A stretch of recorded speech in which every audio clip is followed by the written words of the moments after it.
welcomes you to the following presentation of the National Football League.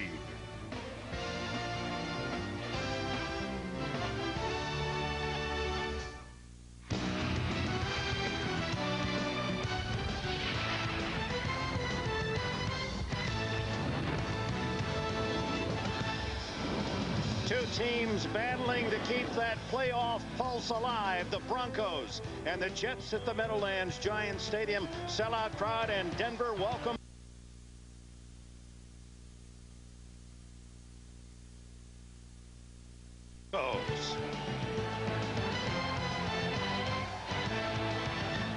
Subway presents Fresh Starts, a salute to this season's surprises. Subway, eat fresh. The Indianapolis Colts have the NFL at attention. Peyton Manning is the first quarterback in NFL history with 3,000 yards in each of his first 5 years. And receiver Marvin Harrison is on pace to break the single-season reception record. With rookie defensive end Dwight Freeney leading the AFC's top-ranked defense, the Colts are flirting with home field advantage throughout the playoffs. Whoa, hold on. Did you know his favorite color is green? Did you know he has a pet ferret named Ricardo? Do you know every time he sees the sunset he cries? So how do you know he likes his food made this way? Come on. Subway makes every sandwich just the way you want it. Hey, Kisa. Hi. Everyone's unique. That's why Subway makes every sandwich fresh, just the way you want. With your choice of delicious meats, toppings, sauces, all on fresh baked breads. How do you know I have a ferret? I have my ways. Subway, eat fresh! Late afternoon start here at the Meadowlands Giant Stadium. The Broncos and the New York Jets sell out as usual, 78,000 fans. And we welcome those of you who have been watching the first half of our doubleheader on CBS. Welcome to New Jersey, Denver and the Jets in the AFC West. Denver knows that either San Diego or Oakland will move into sole possession. They need a victory to keep their playoff hopes alive. And in the AFC East, the Jets in even more desperate straits. They are 6-6. New England with a win has moved into sole possession for the moment of first place. Dick Enberg with Dan Deerdorf. It's an ill-afford game. That's what you love about December football. Technically, in the NFL, the playoffs begin Saturday, January 4th. Not so for the Jets. Any loss, they're finished, and they know it. And you know what? Denver, even if they win out, isn't guaranteed a spot. So this is, in all effect, Dick, playoff football. Ill afford to lose for both teams. And they both have mentioned that's been the war cry this week. We've got a win out 4 in a row. The weatherman has been generous. Temperature in the low 40s. The wind at 13 to 23 miles an hour after a snowstorm struck Gotham earlier in the week. John Hall to kick it off. Reuben Drones is the deep man for the white jersey Broncos. Mike Anderson, the up back. Hall spins it to the 4. Drones, who played at Oregon. And he's out to the 27-yard line, and the Denver Broncos offensive starter youth will be served in Denver, and 21-year-old Clinton Portis is serving the Broncos, and here's how he sees the game today. The key to the game is definitely no turnovers. I think every game we had a turnover, at least one, and this week we can't have any turnovers. And that was one of the cries of Mike Shanahan, the coach of the Broncos, that they've not gotten through a game all season, 12 games, without at least a turnover. They want to keep that at 0 today. And Clinton Portis gets the call out to the 31-yard line, a pickup of 4 against the green-jerseyed Jets defense. And here are their starters. Up front, John Abraham leads the team in sacks. He has 6 on the season. Linebacking core, Sam Cowart, the ex-Bell, has emerged as New York's #1 tackler. And in the secondary, watch for the hits of strong safety Damian Robinson, number 22. Brian Greasy starts today after an injury at Seattle a few weeks ago. And Portis goes over the 1,000-yard mark, this rookie from the University of Miami, as he's out to the 42-yard line and a first down. He's the 4th Bronco rookie in the last 7 seasons to rush for 1,000 yards. As usual, a lot of movement on the Denver offensive line. Good work, Steve Herndon. A good block at the point of attack by Salam. This is a unit that runs very well, and Clinton Portis, with that remarkable speed of his, still runs with power. And look at that average, over 5 yards a carry. That's super. That's big time, over 5 a carry. Greasy goes down, and so does a yellow flag as he tries to throw in the flat to Portis.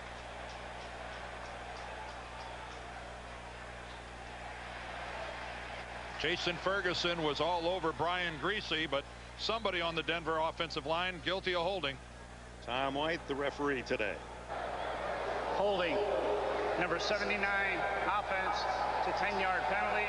Remains first down. Steve Herndon, who was fined a full game's play for an illegal block he threw at Jamal Williams in the San Diego game a week ago, for which he has apologized to Williams, and Mike Shannon coached Marty Schottenheimer, called Coach Schottenheimer and apologized as well. And down goes Greasy, and the Jets defense teeing off as Greasy goes down in the grasp of Josh Evans and Jason Ferguson. Evans, one of the lightest tackles in the league. And anytime you've got a quarterback coming off of injury, he knows he's not real mobile, and that is where, as a defensive line, it really makes your job easier from a pass rush standpoint. Evans that time with the penetration, but you saw the coverage downfield made Greasy pull it in and take off. This Jets defensive line knows they have a relatively immobile target in Brian Greasy. Olandis Gary in the backfield, 2nd and 22, over the middle to Shannon Sharp. So Sharp, who has been out for 3 games, the great tight end with a dislocated elbow you saw in the Monday night game when Bill Romanowski hit him, pays his first dividend today. And how great is it to see Shannon Sharp back? Sitting down and talking with him yesterday, he said, I'll admit it, I am nervous. I'm very nervous, not so much because I'm worried about how I'm going to perform, but I know my teammates are counting on me, depending on me to give this team a lift. That makes my heart beat faster. 3rd down conversions, only 2 of 13 last week, and Shannon Sharp makes the difference. It's right at the sticks at the Jets' 47-yard line, and it looks to be enough for the first down. 2 catches for Sharp already. Well, Shannon told us, I'm not worried about catching the football. It's my blocking that concerns me. Well, I think that he's right on about that. No problem with the catch. High and behind him, and look at him go up and bring that football down. Yeah, that was only his 732nd catch. How about that? Most ever for any tight end. On first down at the 47, Greasy fires into the flat, complete to Rod Smith, and Smith bumped immediately. They'll give him progress to the 41-yard line. And also with us down on the Giants Stadium turf is Bonnie Bernstein. Hi, Dick. Well, after suffering back-to-back overtime losses for the first time in club history, the Broncos held a players-only meeting on Monday, called by none other than Shannon Sharp. He said, you know, we really needed to do some soul-searching. I needed to make sure everybody was on the same page. I was. Otherwise, in a couple weeks, we'd all be sitting at home doing the woulda, coulda, shoulda game. Sharp, the leader wherever he's been, and he does love to lead the conversation.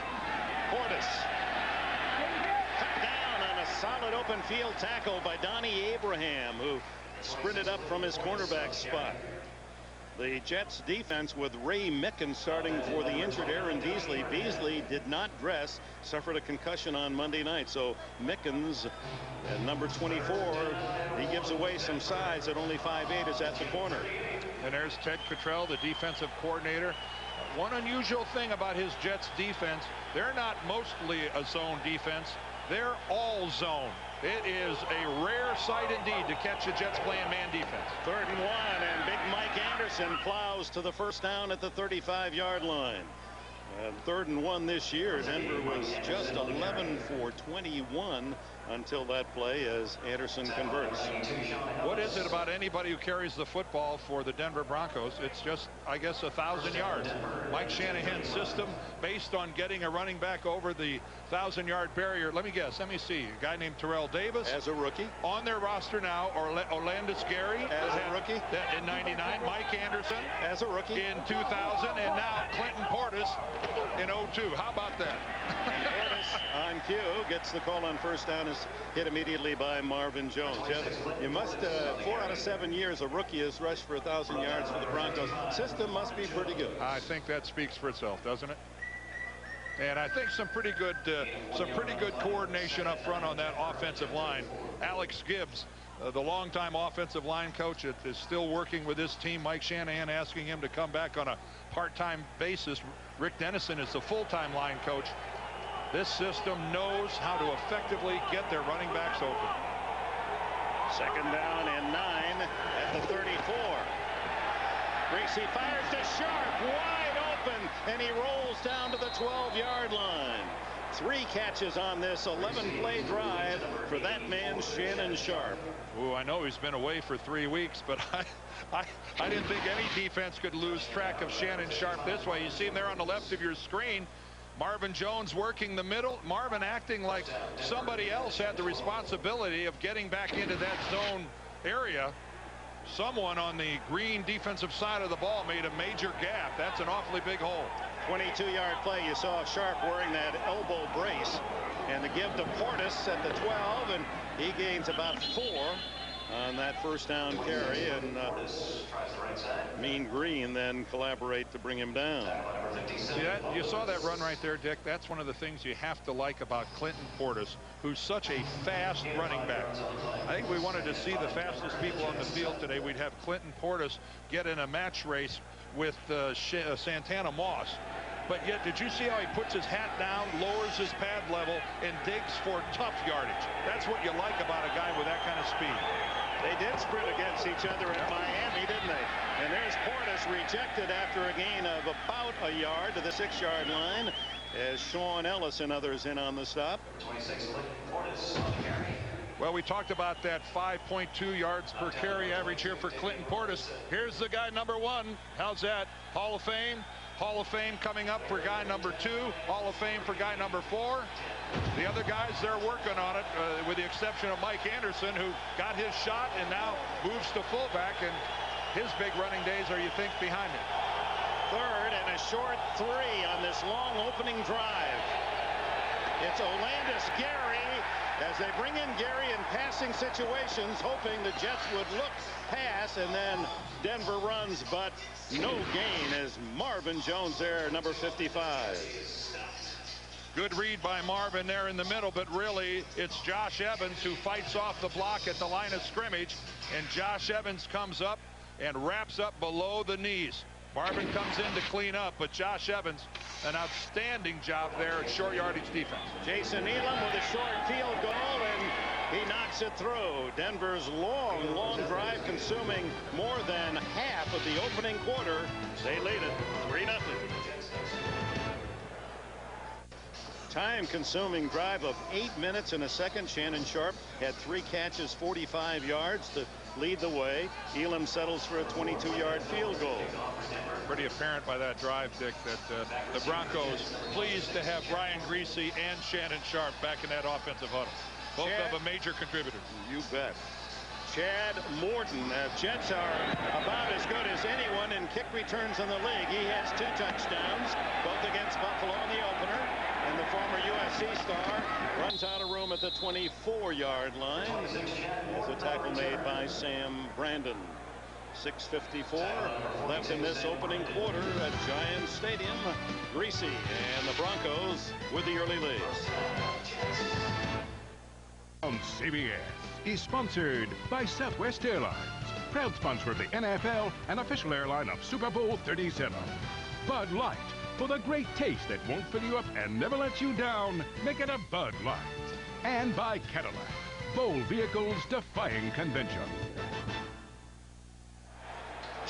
And the Jets' first possession, and Chad Pennington, he was in the freezer for a long time while Denver consumed 8 minutes with their drive. He rolls and throws underneath, complete to Richie Anderson. Skids out to the 30, a gain of 6. And here are the starters for the New York Jets. Chad Pennington, the young quarterback, and he has a veteran receiver, Wayne Trebek. Keys to the game are having no turnovers. That's important. Third down, keeping them off the field, not staying on the field, prolonging drives, and scoring first so we can get the crazy Jet fans into the game. Well, they can't score first now, but they could take the lead if they drive to a touchdown with their initial possession. Hand off to Curtis Martin, and he is smothered for a loss. Al Wilson leading the defensive charge from his middle linebacking position. And here are the starters for the Broncos defensively. Trevor Price, 8.5 sacks, the leader. In the linebacking core, they're 1, 2, 3 in tackles. And Al Wilson, number 56, who made that last stop, is the leader on the season. And Delta O'Neal is the ball hawk in the secondary with 5 interceptions, 2 for touchdowns. But the Broncos have only 8 interceptions in 12 games. O'Neal has 5 of them. 3rd and 5. Pennington underneath to Lavernius Coles, and a first down across the 40-yard line before Denard Walker can trip him up.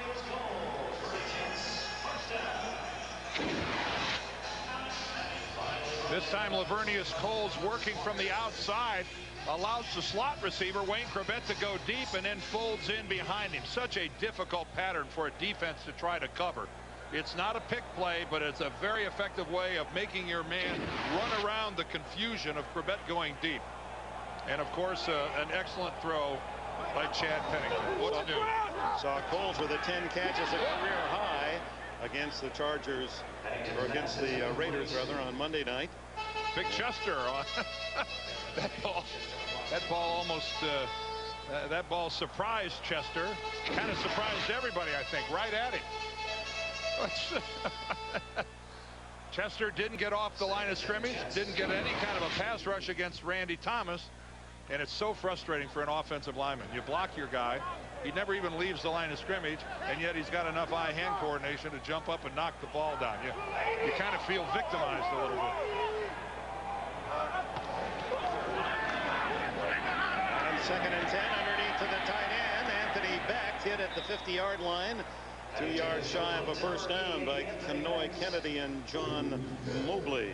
Beck from West Virginia in his 3rd season, one of the 4 first-round draft picks that the Jets enjoyed welcoming to camp in the 2000 season. And Trevor Price, the leading star in that front line for Denver, limps off. He's been bothered by a left knee. Oh, and this is a big deal for this Denver defense, by far and away their best defensive lineman. 3rd and a long one. Pennington out of the backfield to Gerald Soule, and Soule has the first down. They only needed 1.5 yards. He got him 3 before Wilson and Kennedy can make the tackle. Well, Gerald Soule, who caught a touchdown pass last week against the Raiders, now they have confidence to turn to him on 3rd and very short. And Soule does an excellent job of getting the first down. But how about that for a gutsy call by Paul Hackett, a pass play on just 3rd and a little over 1 yard.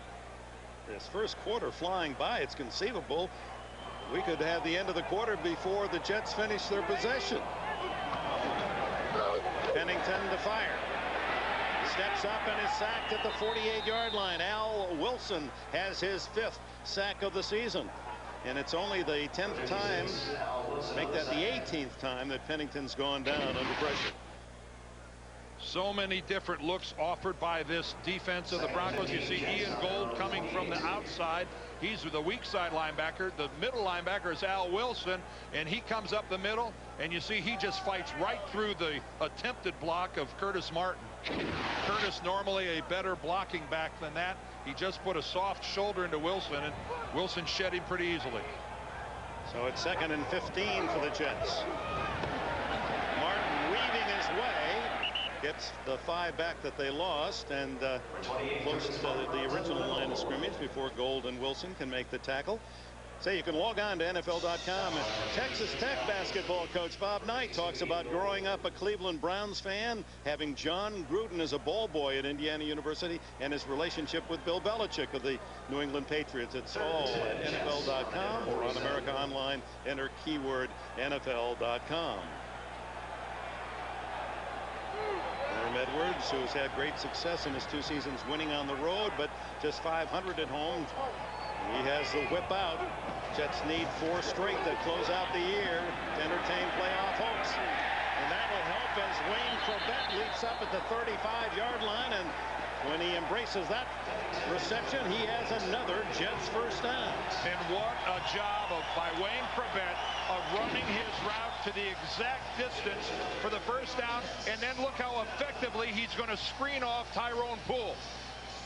Tyrone Poole has no choice but either allow the reception or go through Krebet and commit interference. A superb route run by Wayne Krebet. Wayne Krebet, who's closing in on 500 catches in his NFL career, just needs 7 more. The free agent out of Hofstra. From the 35, it's Martin in the flat. And he's brought down short of the line of scrimmage. 3-0 Denver here. Jim Nance, what do you have for us? I tell you what, Dick, we have just moments ago the 49ers clinching the NFC West. They come back from 10 down in the last 7 minutes. The winners, Garcia to Owens with 12 seconds left. The 49ers win the West for the first time since 1997 with the comeback win over the Cowboys. Let's go back to Dick and Dan. All right, the Cowboys had them stretched out in that fourth quarter, but the Niners come back. What kind of a year is Terrell Owens having for the 49ers? Ouch. At least he didn't run out to the star and spike it. That's right. A minute to go in the corner. Pennington to Lavernius Coles. And Coles is inside the 10-yard line. Wide open again was Lavernius Coles, who has become Pennington's favorite target. And Lavernius Coles working to Denard Walker's side of the field. The play action to Curtis Martin is what sells this. And you watch it to breaking to the inside is Lavernius Coles. And that almost looked like a repeat of when Denver had Shannon Sharp wide open against the Jets defense. This a mistake by somebody playing for Denver. You don't allow a wide receiver a 10-yard cushion 20 yards off the ball. And we're down to just 10 seconds left in the quarter as the handoff is to Curtis Martin. Martin to the 1-yard line. Didn't quite get in. It'll be 2nd and goal. And how many times will you see this? An entire 15 minutes played, and the Jets haven't completed their first possession. A 2-possession quarter, and this one possession isn't even over yet. 3-0 Broncos, but the Jets are on the 1-yard line.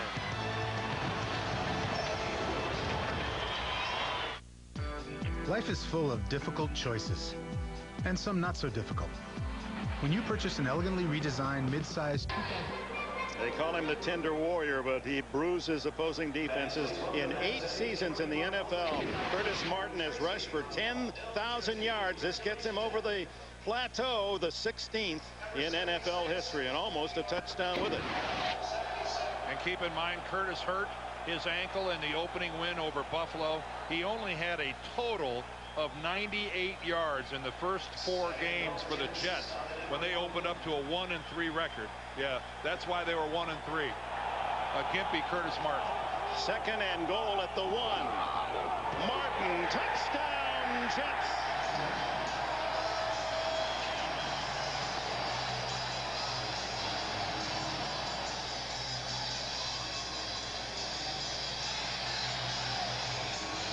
How's that for a little blocking at the line of scrimmage? Curtis Martin unscathed. A little 1-yard jaunt into the end zone. That's about as easy as it gets, other than loping around the corner. Walked in with his 6th rushing touchdown of the season, and now John Hall with a point after.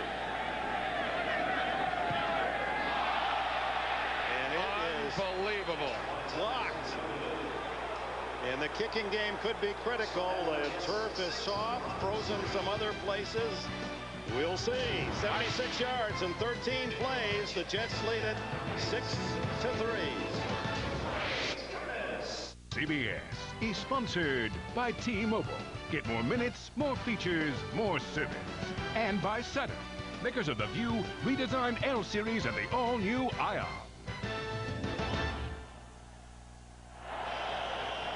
John Hall teeing it up for the Jets, shaking his head after his extra point block. He's had 6 kicks blocked as you see the scoring drive, 4 field goals, and now 2 extra points this season.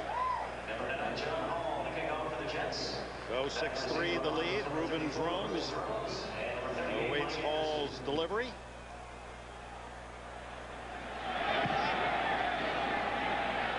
Comes up. Anderson who takes it on the short kick, and it's Anderson across the 30 and to the 35-yard line, where the Broncos will get their second opportunity just into the second quarter. 6-3 Jets. She's all Dave's. Did I touch that? Yes. Don't miss superstar Jennifer Lopez, plus Survivor Castaway Jake, Monday on an all-new Late Show. The Dan Dior from Bunny Bernstein, Dick Enberg back at Giant Stadium in the Meadowlands. It's 6-3. The New York Jets leading the Broncos. Denver starts from the 35, and it's Clinton Portis for almost 5 on first down. Let's go back to the touchdown by Curtis Martin. And what outstanding play. Right here is our new left guard, Dave Zott. Watch the double team that he gets with Fabini, and just as they blow Lionel Dalton back into the end zone. And then Zott rubs off and picks up Ian Gold as well. What an easy touchdown for Curtis Martin because of outstanding blocking at the point of attack. And Dave Zott making his first start for the Jets after knee surgery in the spring. Major surgery, and they've been waiting patiently for him to come to help out. He's a tough guy and a good leader in the huddle. 3rd and 1. Let's see what happened to John Hall's extra point. He's had some problems with low kicks. It's a high snap, but the ball is placed very well. That's got nothing to do with it. Kavika Pittman just gets a hand up and blocks it. An extra point needs to get up into the air a lot quicker than that. And that, you know, I'm not trying to remember the last time I ever saw a kicker that had 4 blocked field goals and a pair of blocked extra points that in a career, much less in one season. That's phenomenal. 3rd and 1. And driving for the first down is Clinton Portis, and Portis showing that spurt once he saw the hole and took a 1-yard gain, made it 6. Mo Lewis made the stop. Clinton Portis just hammers away here. You can see again it's just good blocking, and it's left to Mo Lewis to make that play. But what is so scary for defenses facing this guy is that one missed tackle can end up being a touchdown run. He gets the call again on first down and into Jets territory for a short gain. And Portis, who was the 2nd youngest player in the NFL this year, just 21. Sonodu of the big lineman from Nebraska for the San Diego Chargers is the youngest, and yet he carries himself with such confidence. Even Shannon Sharp was saying, hey, he acts like he's been in the league longer than I have. Yeah, well, Shannon's a little upset with Clinton Portis, too. Portis owes him $10. There you go. They won't pay him. They may come to blows before this is over with. On 2nd and 7, Greasy caught by Abraham, and John Abraham can't bring him down. And what a job by Greasy on that bad left knee, able to scramble outside the cup and eliminate the possibility of the loss. Ooh, Tom White wouldn't give John Abraham the sack. Remember the old operative phrase used to be grasp and control. Well, certainly John Abraham has the grasp. It looked for a moment there like he had the control, but Brian Greasy stayed up and then smartly got out of there and just dumped it off. That was Ruben Drones who came over to make a block to help him out. I'm kind of surprised that the whistle didn't blow there, stopping that play. Well, there was no other defender there. Had there been one, it would have blown. Greasy fires complete to Shannon Sharp, and Sharp with 4 catches now has a first down at the 34. 8-time Pro Bowler Shannon Sharp. The frustration for a defensive end, though, Jake, is if I hit the quarterback hard, if I hit him with my helmet, I'm going to get a flag. I wouldn't want to be playing defense in the NFL right now. John Abraham's going, okay, what am I supposed to do now? If I go in there and level the guy, I'll get fined by the league. Instead, I go in there and don't hit him all that hard. He gets away from me, and now I look like an idiot. Yeah, good point.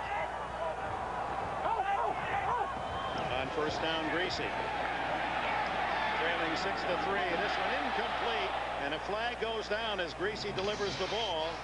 Patrick Haight, the intended target, and James Reed was the man in on the quarterback. Now, this is going to go against Denver. Not a good sign when you see the referee give you that hitchhiker's sign. Number 50, offense, 10-yard penalty, remains first down. A little feedback going here at Giant Stadium today. That's Ben Hamilton, the center, who's in there playing for Tom Nalen. Brian Griese goes back and plants, slips a little bit. Right on that new turf, Dan. Yes, and you can see right there he had the hold going on James Reed. Ooh, and Abraham did a face mask. Looked like Salam grabbed his face mask and pulled him down and then gave him a whack for good enough measure. The throw is complete to the rookie Ashley Lally, who makes a leaping catch inside the 30-yard line. Abraham was in on Griese again. Oh, and he leveled him, but not before Griese gets rid of the ball. Just the post pattern, the short post pattern to Ashley Lally that everybody just raves about. And you see Abraham in there again. Gets inside Matt Lepsis' right tackle. John Abraham all over the place here early in this game. Mike Shannon says Ashley Lally runs better patterns than any rookie receiver he's ever been around. Not a bad pair of hands as he displayed on that last leaping catch, as Portis has the first down and then is really hammered. Ball goes flying, but after he was down, Marvin Jones, the middle linebacker, got all 244 pounds on Portis. I'm not sure we'll see a hit the equal of this the rest of the game. Textbook by Marvin, who puts the left shoulder, and the forward momentum of Clinton Portis came to an abrupt halt. That's a showstopper there. To the 22, however, Portis can smile. He got the first down for the Broncos. Another long drive, 10-15 left in the half. Denver trailing by 3. Griese to Ed McCaffrey, and the veteran has his first reception of the game, and it'll be first and goal just inside the 10-yard line. Well, as always on Sunday night, it's 60 Minutes here on CBS. Two faces in the news: a big city mayor who couldn't laugh his way out of trouble, and an actress who's put her troubles behind her. Tonight on must-watching CBS 60 Minutes. That is a ritual in our home, and if for some reason we're not around at 7, the tape machine's on. You don't want to miss it.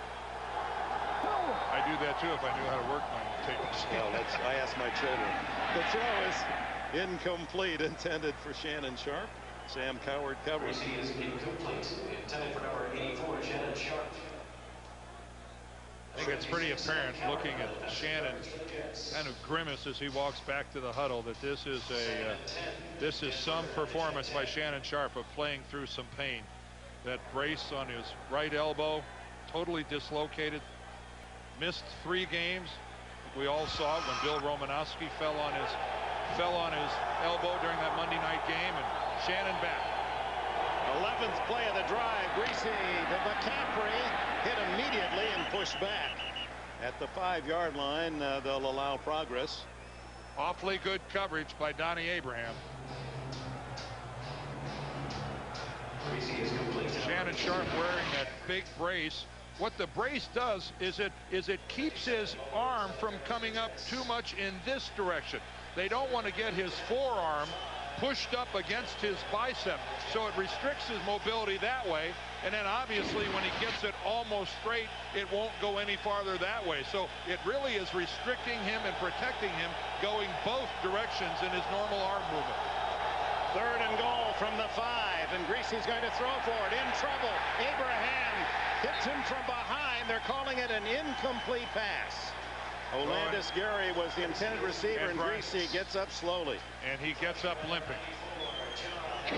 Brian Griese is hobbling as he comes off the field. And John Abraham all over the place. He just collapses. Ephraim Salam back into Brian Griese. McCaffrey slips and falls down, but I'm afraid by this point in time, Brian Griese is having problems of his own. Back in the second and back in the pocket as it collapsed. 22-yard field goal earlier, now a 23-yarder by Elam to tie.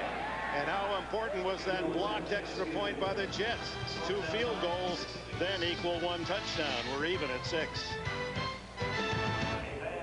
Compete for the ultimate prize. Only 2 episodes left, so don't miss a minute.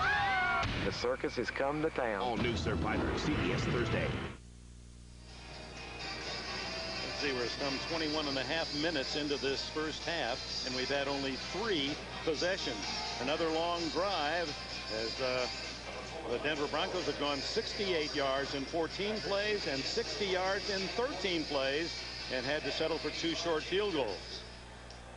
And now the Jets' turn as Micah Noor. It's a very short kick down to the 15-yard line. Chad Morton sees a seam, and he's all the way to the 39, almost 40-yard line. So the Jets good field position. 8:28 remaining in this second quarter. With the Broncos from the west and the Jets from the east, even at 6. Yeah, Robbie the Reindeer on Friday night. And there's more news to follow about that 2 1.5-hour specials. We'll share it with you in a moment. Jets start from the 40, and they go to a reverse to Lavernius Coles. Chased at the 40, and he gains about 2, maybe 3. Reese and Wilson in pursuit. Next Saturday, NCAA basketball. We've got a doubleheader for you. The Gators and the defending national champion Terrapins, or, well, following that game, Michigan State and Kentucky. That's at 2 o'clock Eastern. A double bill of college hoops here on CBS. For more, go to cbssports.com. America Online, keyword CBS Sports Line. Pennington spreading it around, and that's been his pattern since taking over from Vinny Testaverde. He's going deep down the middle. Intercepted, no. Dropped by Deltha O'Neal, and that's been the plague of the Broncos defenders. Mike Shanahan can't believe how many chances they've had. Interceptions in their hands, can't pull them in. O'Neal has 5. Shanahan said he should have 10. Now I think he slips a little bit right before the ball gets there. And this field just a little bit loose, but still a very catchable ball. You know, we're back to the same old adage. If defensive backs could catch, they'd be playing wide receiver. That's right. Although he says O'Neal's got the best hands of the group back there. Well, he had 9 a year ago. I think that qualifies at a Pro Bowl trip. 3rd and 7. To the sidelines. Did he catch it in bounds? No. Santana Moss couldn't quite drag both feet. Tyrone Poole and O'Neal on the double coverage, and Moss, who was iffy this week after an injury on Monday night, and Jets hope he'll have some influence with a punt return in this game. Well, Moss injured his ankle on a punt return in the Monday night game against the Raiders, and well out of bounds. And yes, he adds a dimension not just to the offense, but special teams wise. Santana Moss on punt return are one of the best.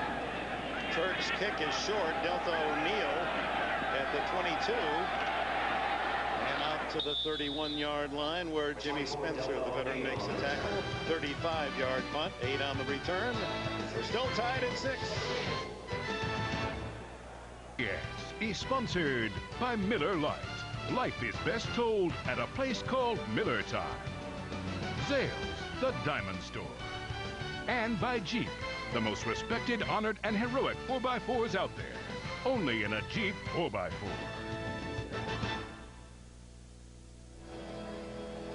Night has fallen, and that's not necessarily good news for the Broncos, who are 0-4 in night games.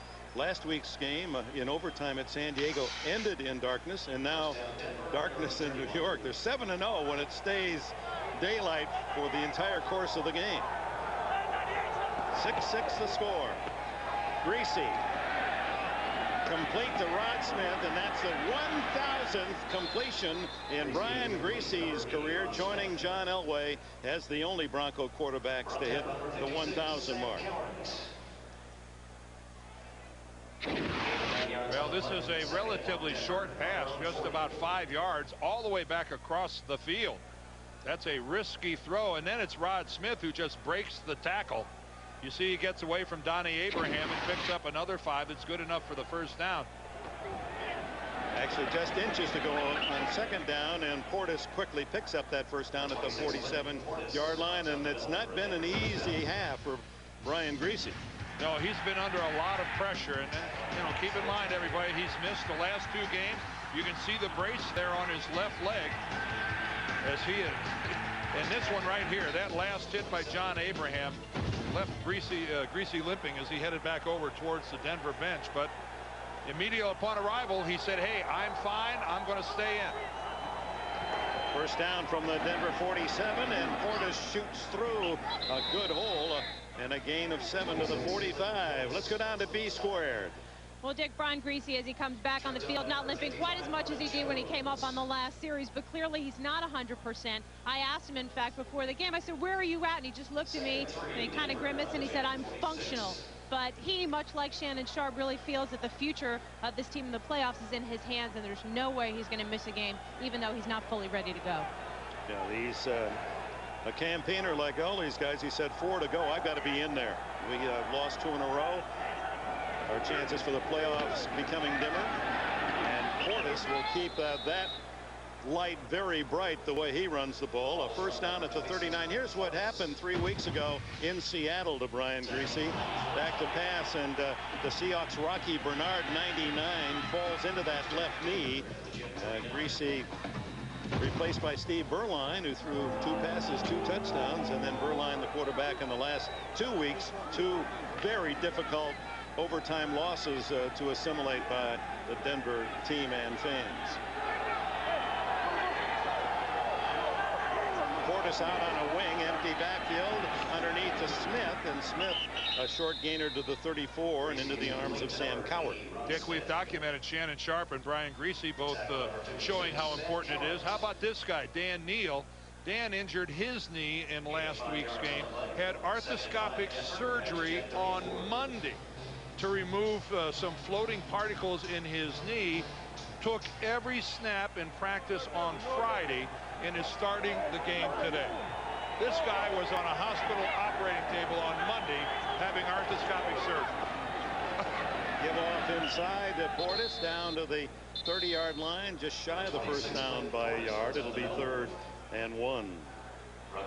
I'd say that there's more than a little courage being demonstrated by some of these Broncos here today. There's Dan Neal as he's going ahead one-on-one there with Jason Ferguson. Yeah, Neal, they said, what did Shannon say? There were a couple of pretty good-sized chunks, is the way he put it. And he said, yeah, Neal said, I'm feeling better than I have in 6-7 weeks. But Shanahan's stunned that he's playing. And 3rd and 1, rejected as Portis, as charging in was Josh Evans, and at 280, one of the lightest defensive linemen in the NFL, but so quick off the ball. This less than a yard, this pickup, and you can see that there is absolutely nothing there. The green shirts moved the white shirts back. That line of scrimmage was moved back a yard by that Jets defensive line. Outstanding work. Credit Mo Lewis there to back up on the second wave. They'll go for it on 4th and 1. They've been 10 for 14 in 4th and 1, and it's Greasy. Oh, this is going to be very tight. A quarterback sneak with a quarterback with a bad leg. How do you push off when you got a bad left knee? Oh, baby. And based on the yellow line marker, he did not make it. Not even close.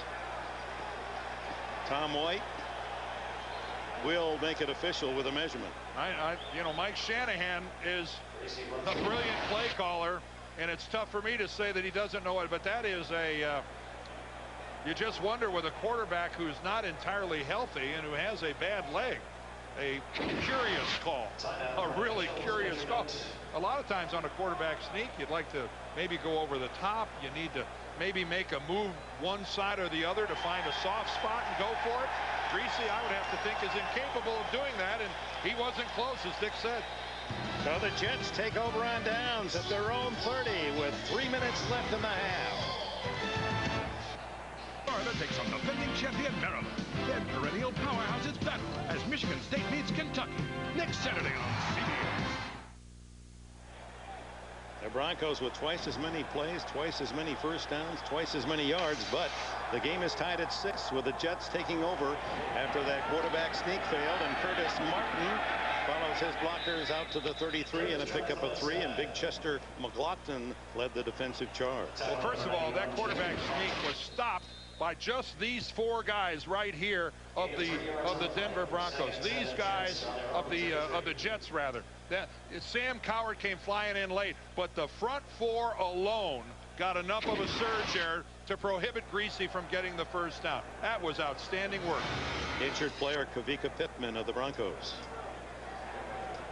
On CBS is sponsored by Lord of the Rings: The Two Towers, In theaters December 18th, rated PG-13.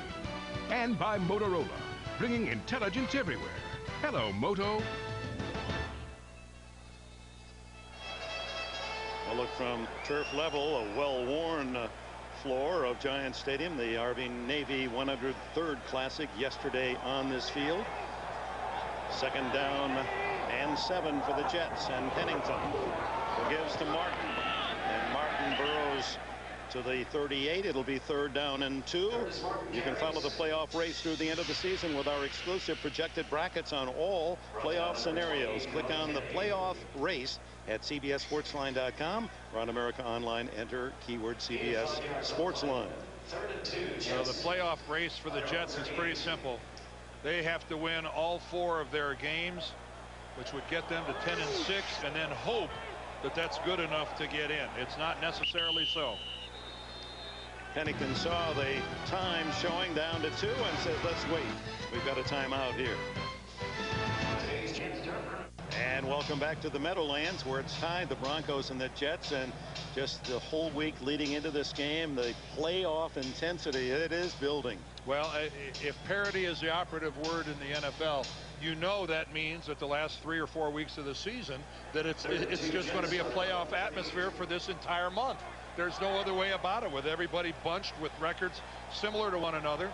I think we ought to get used to it, and I, for one, really enjoy it.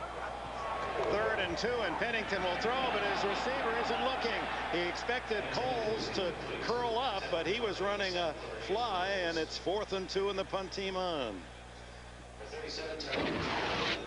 Well, Chad Pennington, because of the Denver blitz, is expecting his receiver to break off his pattern, and Coles never gave a look to the inside.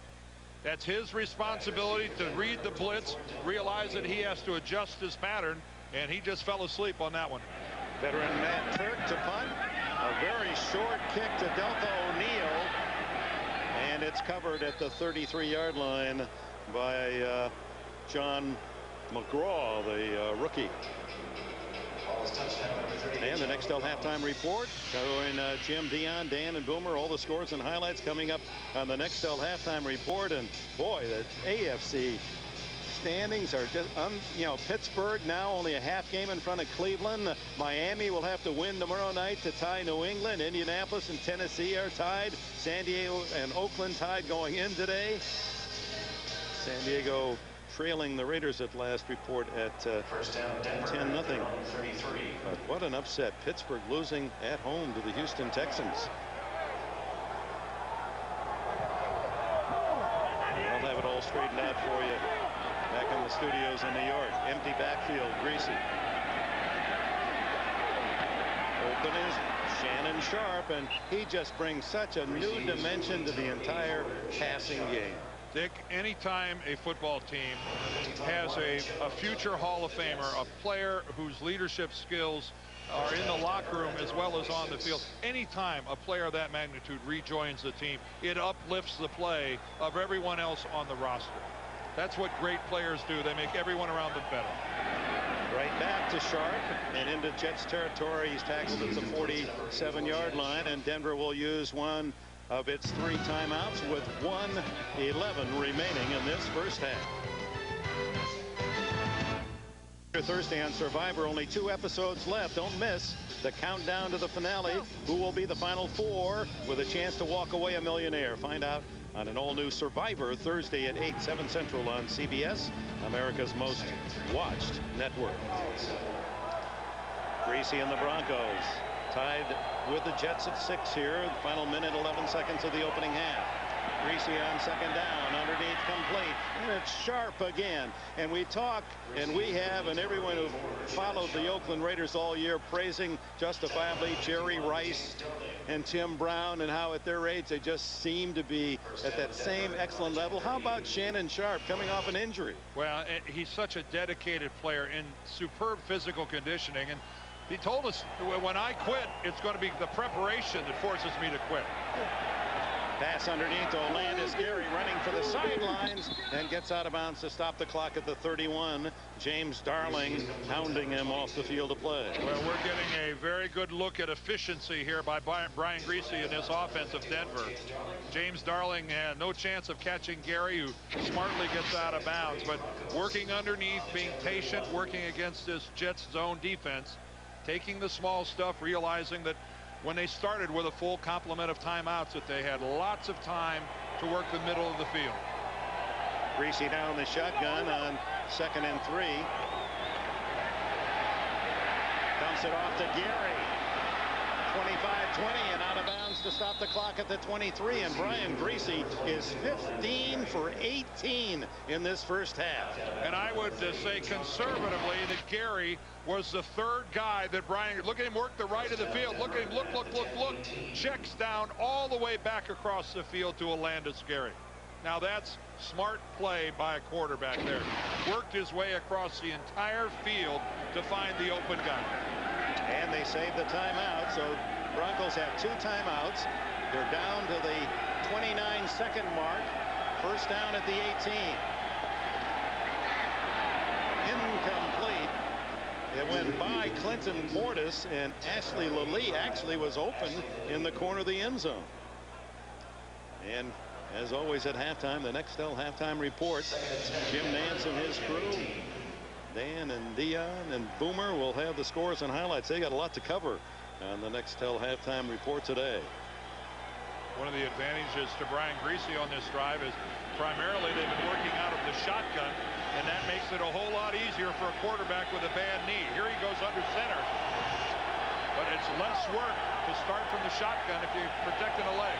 On 2nd and 10, it's Portis, and he drives to the 10-yard line, a yard and a half short of the first down, and the Broncos spend their 2nd timeout. It's tied at 6. On Wednesday on CBS, only 2 Amazing Race episodes are left. The teams jockey for position, one of the most exotic countries on the planet, Vietnam. Don't miss an all-new Amazing Race Wednesday, 9, 8 Central on CBS, America's most watched network. Well, the Broncos have been in the red zone twice in this first half and settled for 2 short Jason Elam field goals, 22 and 23 yards. That's how you lose football games. Settling for field goal. It's 3rd down and 2. Griese to the end zone. Lilly, touchdown. Yeah, even though Lilly didn't get both feet down, the official on the site rules that he got pushed out of bounds and would have come down with both feet in bounds. Remember that pass earlier that went to Portis that was short? That's exactly the same call, and Lilly wide open on the corner. Yeah, and how did he get that wide open? Look at him in the hole, and even though he did not get his feet down. Tom White explaining that the force out, he would have gotten both feet down. Right. As yet no challenge. No, there is, Dick, they can't do this because that's a judgment call by the official who makes that call. That's really not a reviewable play. So the Broncos capture the lead here in the final seconds. And Elam for the extra point. Rips it through. A 67-yard drive in 8 plays that took only 1 minute, 36 seconds. And Griese on fire, hitting the bullseye. Well, we saw Herman Edwards expressing disgust over on the Jets sideline. One, you just hate to give up a touchdown when the other team gets the ball in their own territory inside the 2-minute warning. They move down the field with that kind of efficiency, and then you give up a touchdown pass to a guy as wide open as Ashley Lilly was on that occasion. That's darn right he's frustrated. And happy is Lilly, the rookie from Hawaii, his first NFL touchdown. And that takes us to next Sunday. There are all the early games. A huge game down in South Florida, Oakland at Miami, and we'll be with the 49ers of Kansas City. They've scored 49 the last 2 weeks. All begins at noon in the east, 9 o'clock in the west with Jim and his buddies. They do have a lot of fun. When I saw that touchdown pass to Ashley Lilly, first thing I think of is Aaron Beasley not playing maybe, you know, that's his side of the field. Would he have had some kind of an impact on that? A lot of wide open receivers for Denver here in the Jets secondary. Chad Morton expecting a short kick as Knorr skids one low into the wedge. And it's picked off by the tight end, Chris Baker. And Baker, the rookie from Boise, or from Michigan State. That might have been the slowest kickoff return in the history of football. Well, he had to wait for his blockers to settle in front of him. And that is an unsettling statistic for the Jets, that they are winless when trailing at halftime. Ball at the 41-yard line, and Chad Pennington comes on the field with only 5 seconds to spend. He's got a lot of timeouts, but that'll do him little. So air it out and hope for a defensive penalty. They send 3 wide receivers to the right. Santana Moss, the speediest, is the farthest toward the sidelines. And then they throw the other way to Tolles, 35-30, and tackled at the 25-yard line as the first half comes to an end. Denard Walker, playing a loose defensive secondary, made the stop, and that's it for the opening half.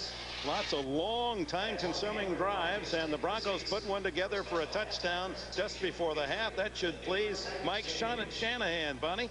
All right, Dick. Well, considering the guy's got a bad wheel, Brian Greasy's holding up pretty well, isn't he? He's playing very good. You know, we had the ball a couple of times, third down inside the 5-yard line. We had it so for field goals, so we can start putting those in the touchdowns. We'll be all right. First game back for Shannon Sharpe, 7 first-half catches. How important is he in terms of creating mismatches?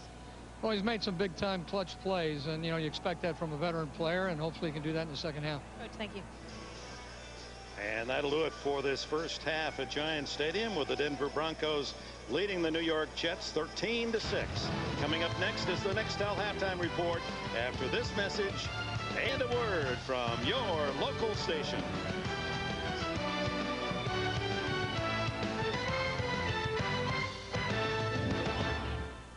And letting the results come to you. At Vanguard, we help you focus on your long-term results. Oh, the weather outside is frightful, but the fire is so delightful. And since we've no place to go, let it snow, let it snow, let it snow. Man, it doesn't show signs of stopping, and I've brought me some corn for popping. The lights are turned way down low. Let it snow, let it snow. News is happening all the time, and the Eyewitness News team is working throughout the night to bring you the new information you expect at 11. Your town, your neighborhood, Eyewitness News is everywhere, bringing you live pictures wherever and whenever news is breaking. And you can count on me to be tracking whether that will affect your town, so you'll have the most up-to-date information before you go to bed. Local coverage of the stories as they're unfolding every night on Eyewitness News at 11. Eyewitness News is everywhere. It only happens once a year. Toyotathon 03. This year-end tradition features incredible values on your favorite Toyota cars, including Camry, with special Toyotathon financing of 1.9% APR or a $209 a month, 39-month lease with just $19.59 at signing, plus taxes and fees. 1.9 or $209 on Camry. No wonder they call it Toyota's event of the year. Toyotathon 03. Don't. Trying to defend him.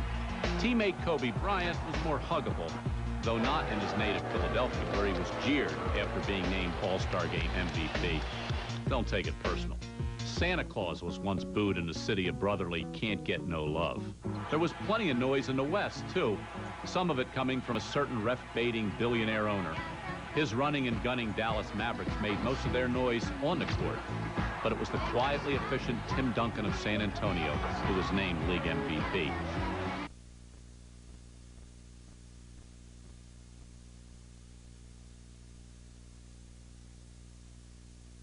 Signal officers will talk.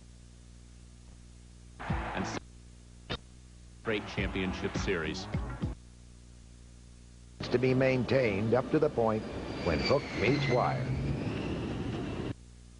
Space Savers by Spaceback in retail stores nationwide. stunning in detail. And over this way is a Lexus. Now, I don't...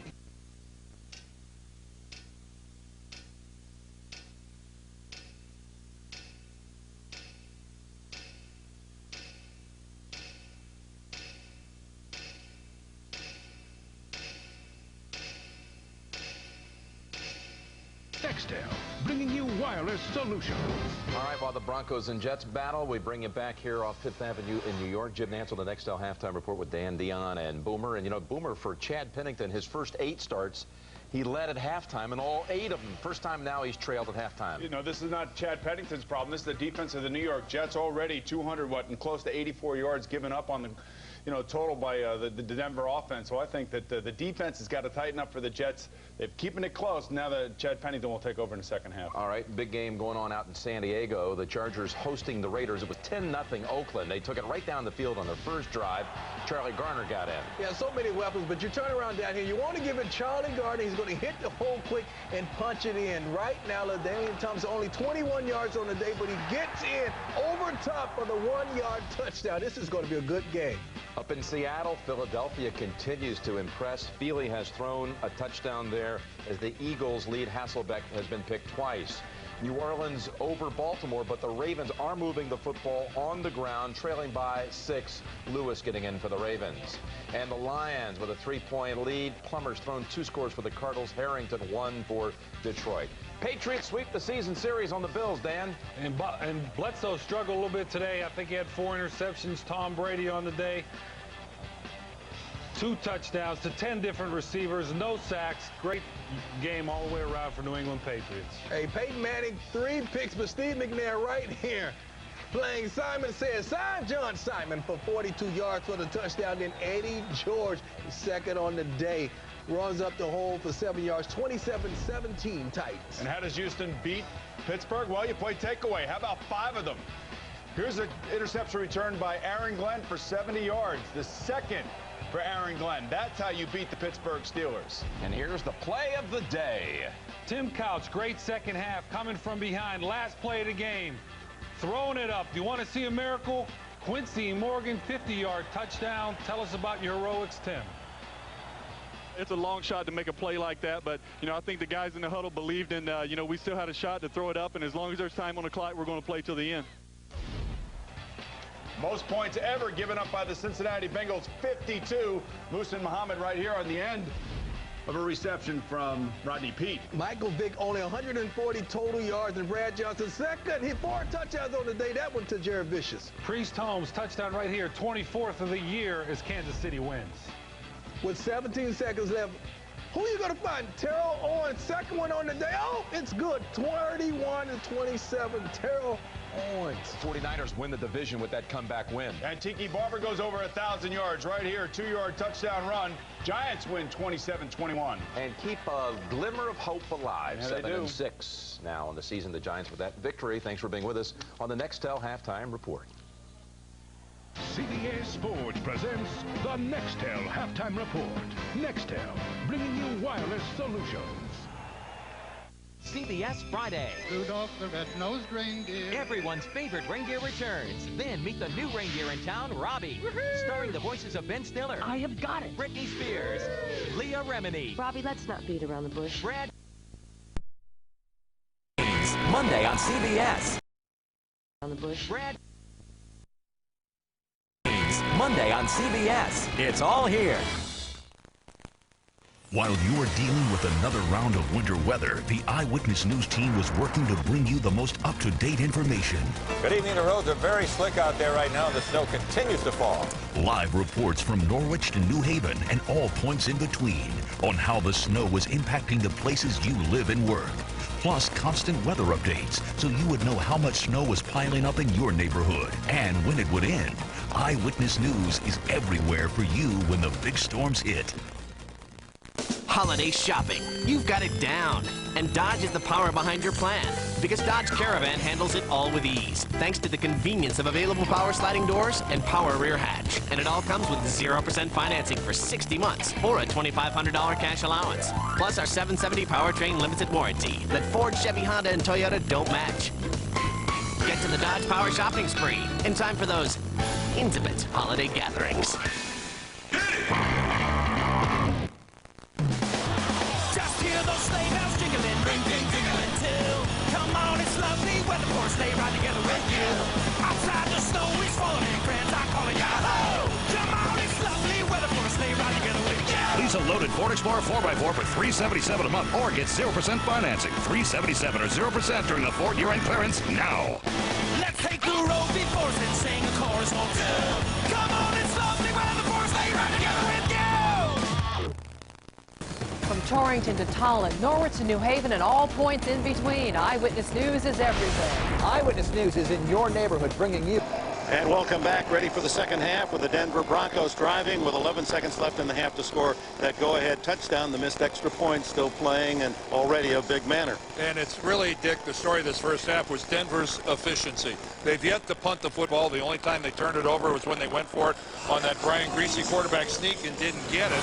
And you look at the halftime statistics, you can see a 2-to-1 possession advantage for Denver, and the Jets have only run it for 25 yards. You'd think they need to do better than that. And here was the touchdown at the very end of the first half to Ashley Lilly as he gets behind two rookies for the New York Jets, as both Davison and McGraw have the coverage to that corner. So a rookie receiver gets in behind two rookie defensive backs, advantage Denver.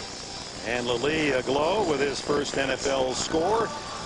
He has complimented this fine receiving pair of Rod Smith and Ed McCaffrey, and of course the return of Shannon Sharp, and Lilly finding his way free for the go-ahead score. Again, you have to remember that Aaron Beasley, out with the concussion, would have been one of those two guys on that Jets coverage. It's Chad Morton at the 5 for the Jets as we open the second half. And the speedy return, Artis has a lane. Can't quite turn the corner and is wrestled down with a flag down at the 31-yard line. Willie Middlebrooks made the tackle for Denver. Boy, Morton had one block from about another 40 yards on that corner. Face mask on the tackle. And the big one, the 15-yard variety. Personal foul. Grabbing a face mask. Number 23. During the return, it's a 15-yard penalty. First down. Chad Morton has that corner. Yep, and you see the left hand of Middlebrooks, and not only does he get it on there, but he keeps it on there and drags Chad Morton to the ground by the face mask. I think you don't need a strong neck to survive being hog-tied and brought down like that. This has not been a good quarter for the Jets, as you can see, outscored 100-35, trying to do a little scoring of their own as Martin drives into Bronco territory for a 6-yard gain. Bonnie? Well, Dick, Herman Edwards' main point of concern coming out of the locker room, the number of plays. The Broncos had 41 offensive plays. The Jets only had 20. He said, I feel like we can move the ball, and really they did on that first series. But he said, we can't do anything unless we have the ball. The defense has to get the Broncos offense off the field quickly. They've been able to convert on a couple third and long situations, which has been a problem for Denver the last couple of weeks, but seemingly not today. All right, thanks, Bunny. That's Herman Edwards. Just the bane of this season has been time of possession. Martin, though, getting healthier with each week, certainly eases any pain as he has the first down inside the 45-yard line in the grasp of Ian Gold. We're being told by the New York Jets that Chris Baker, their rookie tight end, has a neck injury and will not return for the balance of this game. Injured when he returned that kickoff late in the first half. There's Baker, the number 3 third-round draft pick of the Jets this year. Beck, the tight end, moves to the right, and the give is to fake to Anderson and a throw to Beck, and a first down at the 30-yard line. Nice fake to Anderson coming left, and then the roll by Pennington, who's very clever in handling the ball. Well, I think that Paul Hackett stayed up late drawing that play. Watch this, both offensive linemen from the right side. The guard and tackle pulls, sweep to the left. Nope, Pennington keeps the football. That was sensational play action by the New York Jets. That's when you really sell it. You sell one back and you commit 2 linemen to the opposite side of the field. You leave your quarterback on an island. When it works, it's pretty. First down at the 30. Coles to the left with Corbett slotted left. And they give to Martin. Trying to find some daylight. Very little there. And Trevor Price and Kavika Pittman, both men injured in the first half, able to converge on the ball carrier. Well, Chad Pennington's first start was the 5th game of the season against Kansas City. And look how he has done. And keep in mind that his lowest pass rating of the year is at 80.3 against Miami, a game that the Jets won. Now, for a guy in his initial starting experiences in the National Football League, those numbers are just brilliant. As a starter, his rating is well over 100. It's just phenomenal. 106.9 as a starting quarterback. Pennington rolling, looking, throwing to Corbett. Just masking his presence on the sidelines as if a spectator, and then the ball arrives, and it's another first down. Well, Chad Pennington is no Michael Vick when it comes to running the football, but he is very comfortable rolling out of the pocket. And you see Wayne Corbett gets away with a pretty good shove off right there as he takes Delta O'Neal and shoves him about 2 yards, 3 yards down the field. Little veteran play there by the 8th-year guy from Hofstra. How about that? A little shove off and got away with it. You can see, though, the footing is treacherous outside the hash marks. He's getting to a stop. First down inside the 20, and Martin able to pick up 3 to the 15 in the arms of Pittman. And we mentioned Army-Navy yesterday, and midshipmen having a glorious day. And look at the middle of the field, Dan. Well, that's where the logo right here from the game yesterday has been replaced. They actually cut it out, and now they reinserted the NFL logo, and that's all new sod here. You can see the defining lines on either side where you've got the new sod, and that comes in on trays. And that was the one change they made, and they painted the end zones in 2 games, 2 days. 2nd and 7, and Pennington can't get away from the rush. Shooting through cleanly was Ian Gold, and Pittman right there to assist. Well, Ian Gold comes right up the middle of the formation. All pass blocking starts inside out. If there's going to be an unblocked rusher, he has to come off the edge. The pass responsibility for picking up Ian Gold goes to the back who didn't do it. Your quarterback has no chance when the rush comes from that direction. They share the wealth, those 3 guys, Gold, Wilson, and Mobley. Look at the tackles all over the century mark. 1, 2, 3. Wilson's number 1, Gold's number 2, and Mobley's 3. On 3rd and long, the throw to the end zone to Corbett. Incomplete, just beyond his dive.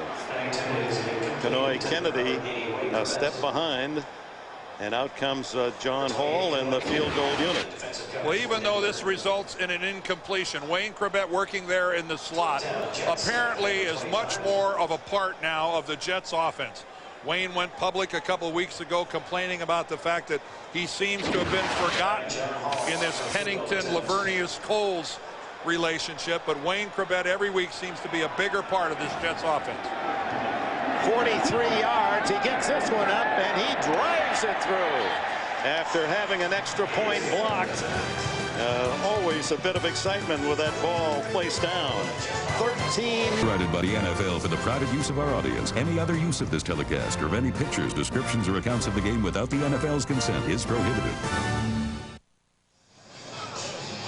Chad Pennington, 13-9 on a touchdown, missed extra point, and the field goal as the first possession results in a 43-yard John Hall field goal and a 13-9 Denver lead. Hall has it teed up, and Reuben Drones and Mike Anderson are stacked ready for the return. Anderson up on the 10-yard line. He hits this one very well, right to the goal line. Here comes Drones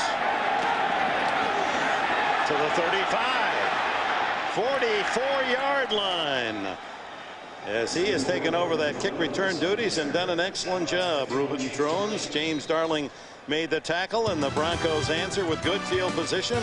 Brian Greasy takes the field when we return. On CBS is sponsored by Southwest Airlines, proud sponsor of the NFL and official airline of Super Bowl 37.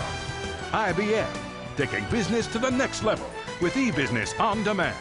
And by Ford, The best-selling trucks are built Ford tough. Well, Ruben Drone's 45-yard kickoff return, and the Broncos start right there. Greasy underneath to Anderson, breaks a tackle to the 45 and a first down at the Jets 42. Mike Anderson tackled by Marvin Jones. Number 55, Marvin Jones. Well, that's all yards after the catch. Mike Anderson catches a 1-yard pass and ends up moving the chains. And Greasy on target. He's had only 4 passes hit the ground. 17 for 21.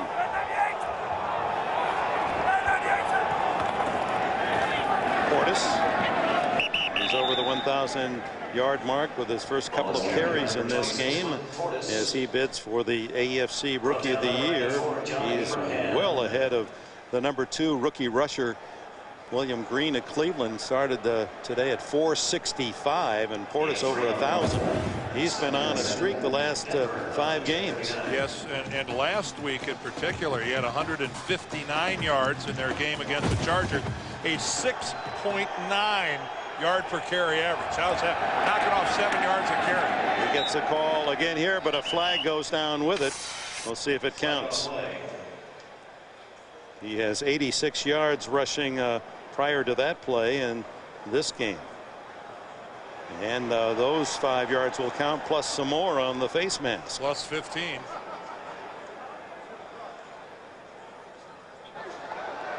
Personal foul. Face mask. Number 55. Defense. That's a 15-yard penalty. First down. Marvin Jones with an incredulous look on his face. He's got him by the shoulder pads. Marvin Jones has, it appears from that angle that he had his fingers hooked on his shoulder pad, not his face mask. That's a totally different area. That's okay. You can. Yeah, that's just fine. Nevertheless, on the first Jets penalty of the game, Portis on first down from the 20. Burrows in for 2 or 3. Ooh, if that was the, if that's all that Marvin Jones, let's look at that one more time if we could. We'll see what we can see. It's a different angle.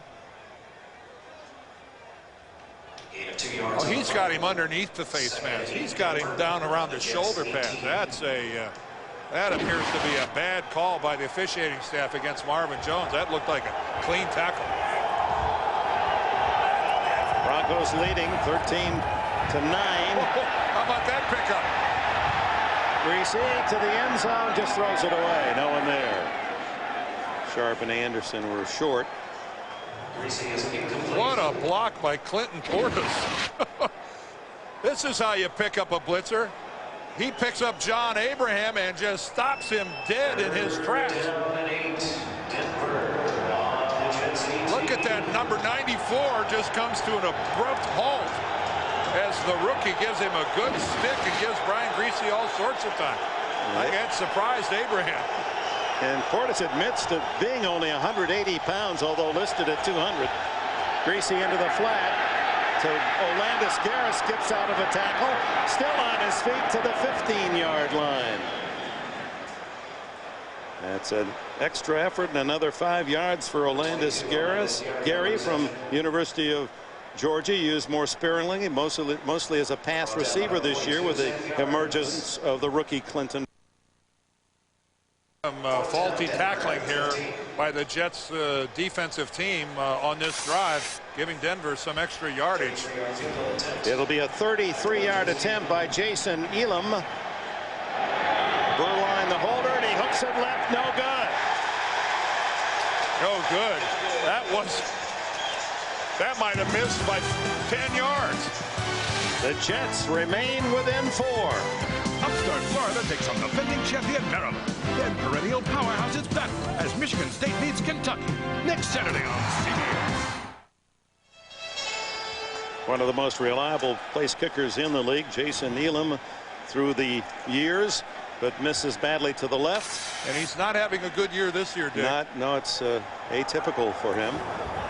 Taking over then are the Jets, trailing 13-9. How tough is that win? Let's Curtis Truex left side. Brought down by number 56, Al Wilson. Elam gets a good hold and a good plant. And it starts left and then really goes left. Bonnie, what's the wind doing down here? Well, you know what? It just started picking up, really started gusting, and you see paper swirling around the stadium the last couple minutes. Elam, you know, very clearly hooked the ball, but the wind may have played a factor. And Herman Edwards really talked about this specifically. He said there are going to be some situations where we might be fourth down. We might go for it because of the wind instead of punting. And Pennington running as he would like the wind to escape the rush of Kavika Pittman, unable to make connections with Wayne Corbett. Well, this is certainly one of the toughest stadiums in December in which to play. Chad Pennington's made all the tougher by the fact Kavika Pittman's right in my face. But again, you know, I am really impressed by Chad Pennington's. We'll look at the flag starched out at the top of the stadium. But I am really impressed with Pennington's mobility.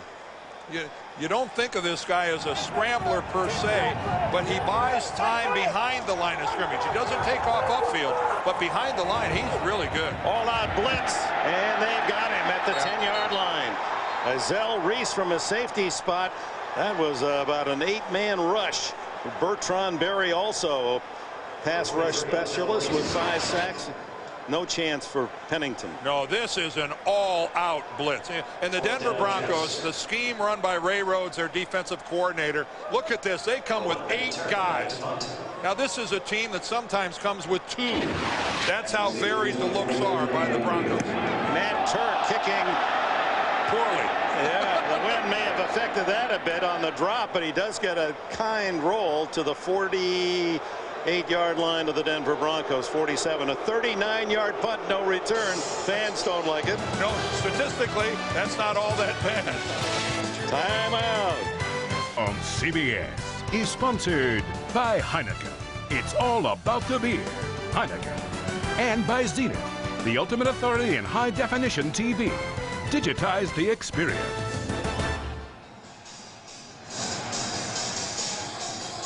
Back at Giants Stadium, where the Jets need a win to stay in contention. Miami and New England. New England with a victory for the moment in first place. And the latest score, Denver Bronco fans interested. Oakland leading San Diego 13-7 out on the West Coast. The throw to Portis. And he's bumped out of bounds in Jets territory at the 48-yard line after a gain of 4. Sam Garnes, number 42, with the tackle. That's number 42, Sam Garnes. Let's take a look at the leaders in this game today. Well, efficient. 19 of 24, only 5 incomplete passes for Brian Greasy. A touchdown and no interceptions. Clinton Portis, as usual, grinding it out up close to that 5-yard average. And what a pleasant return for Shannon Sharp already with 7 catches. There's that shovel pass to Portis on the run at the 40. Skids down at the 37.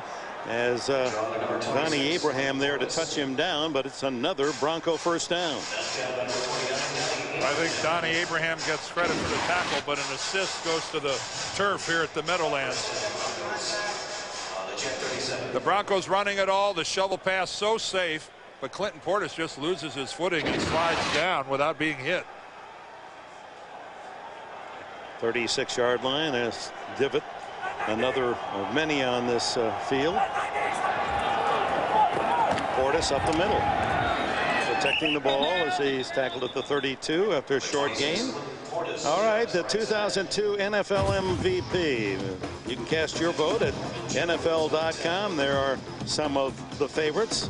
Imagine Priest Holmes had another big game as the Chiefs racked up 49 points against the Rams today. And how can you not think about Michael Vick, regardless of what happened today against Tampa Bay? They must have shut him down somewhat as the Buccaneers had an impressive win over the Falcons. I think the Buccaneers are separating themselves from the field.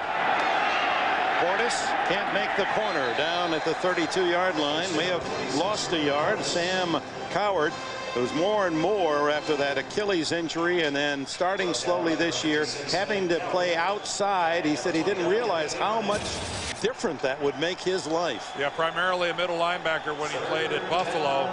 All of a sudden he finds himself on the edge, and it does take an adjustment. And Sam said it took me a lot longer than I anticipated. Broncos were 2 for 13 on third down conversions last week, 5 for 9 today, and here's a 3rd down and 6.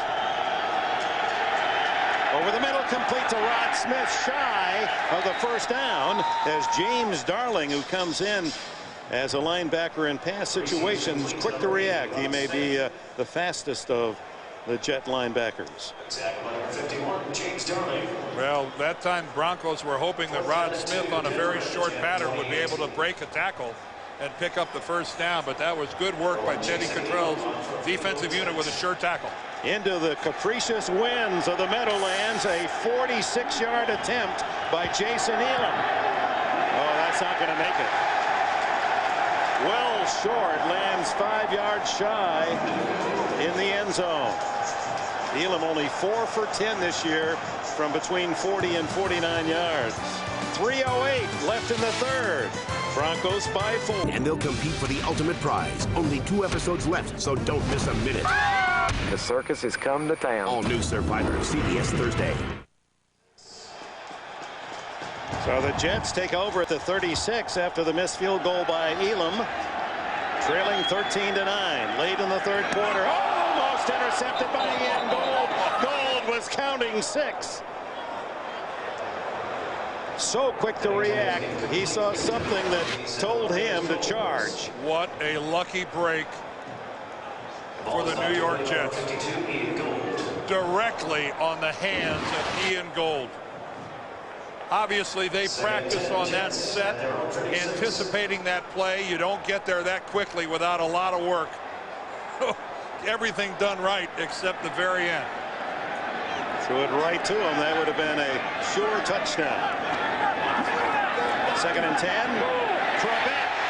First down at the Bronco 45. And keep in mind now that the wind blowing on this stadium, we just saw Elam kick into it. The Jets have it at their back as the third quarter is dwindling down, so they better make the most of this. And you can see a very accurate pass from Pennington to Corbett. But 2 minutes and 40 seconds left in the third quarter with the wind at their back. The Jets better make something happen. Take advantage of this, of Mother Nature here at the Meadowlands. You would think it's going to continue to intensify.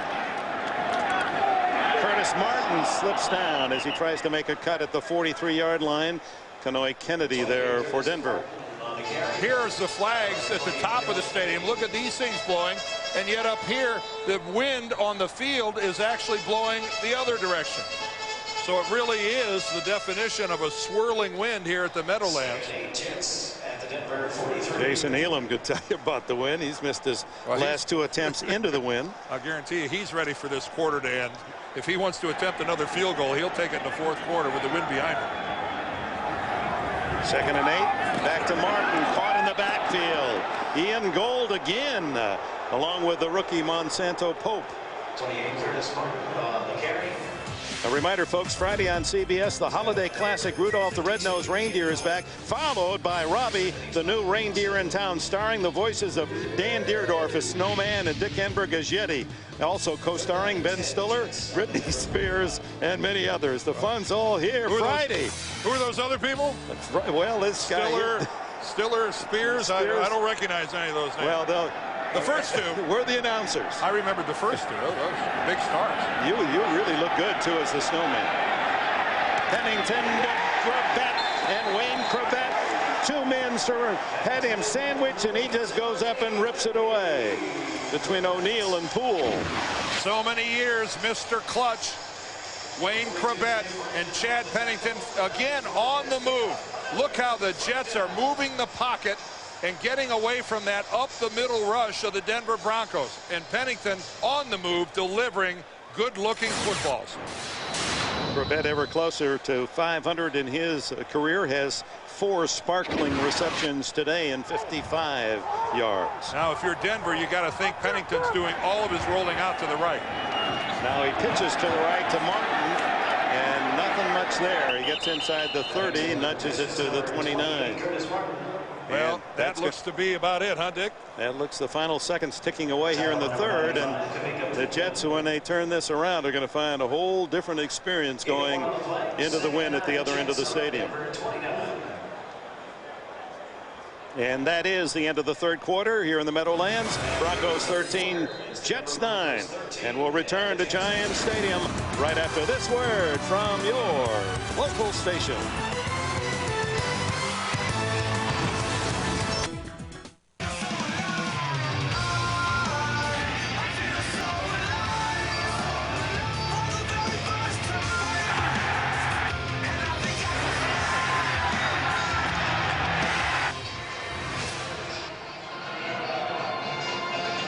And so we enter the fourth quarter, and under Mike Shanahan in his excellent career in the Mile High City, 76 games in which they've led going into the third quarter, and they've lost only 8 times of those 76.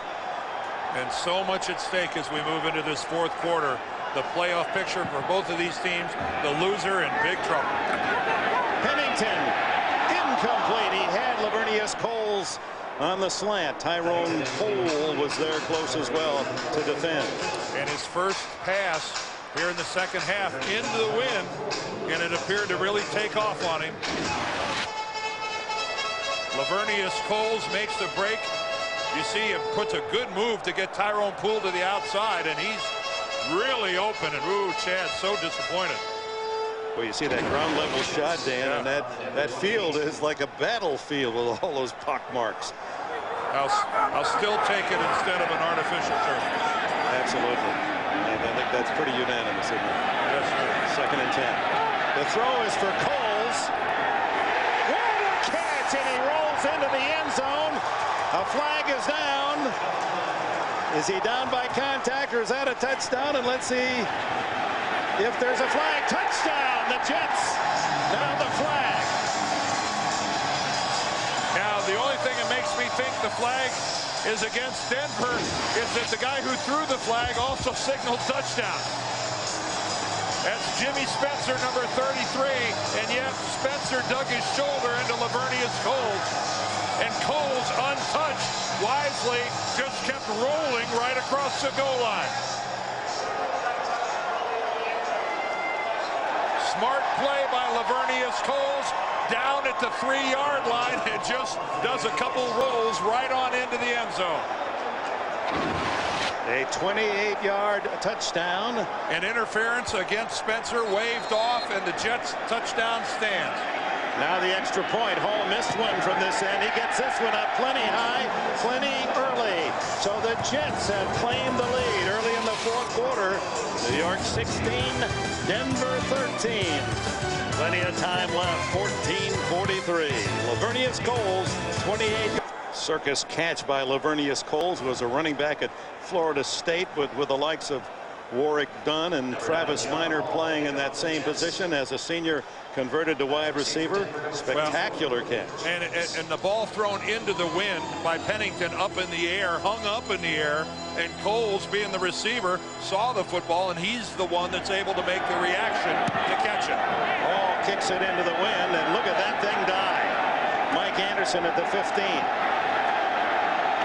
He's to the 30, 31, Sean McGraw with a tackle. One of the things that we were having fun with during the commercial break was trying to figure out whether or not Jimmy Spencer actually touched the foot of Lavernius Coles as he's rolling. Right there. He rolled out with his left hand, and I think, take a look at it one more time. On one angle, it looks right there. It looked like he flicked out his left hand and touched the right foot of Lavernius Coles as the ball's at about the 2-inch line. Indisputable, no way. So 16-13, the Jets lead it, and Gracie is sacked by John Abraham. The third year in from South Carolina, just shot around the block with that 4.4 speed. Yeah, he went right around Ephraim Salam.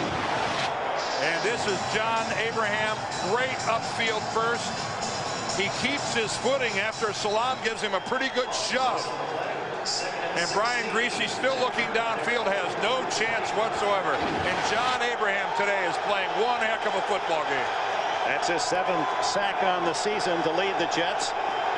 Now 2nd down and 16 for Greasy and the Broncos. Down the middle, complete, short yardage. Shannon Sharp down at the 30-yard line, where it'll be 3rd down and almost 11. Greasy is complete to number 84, Jet Sharp.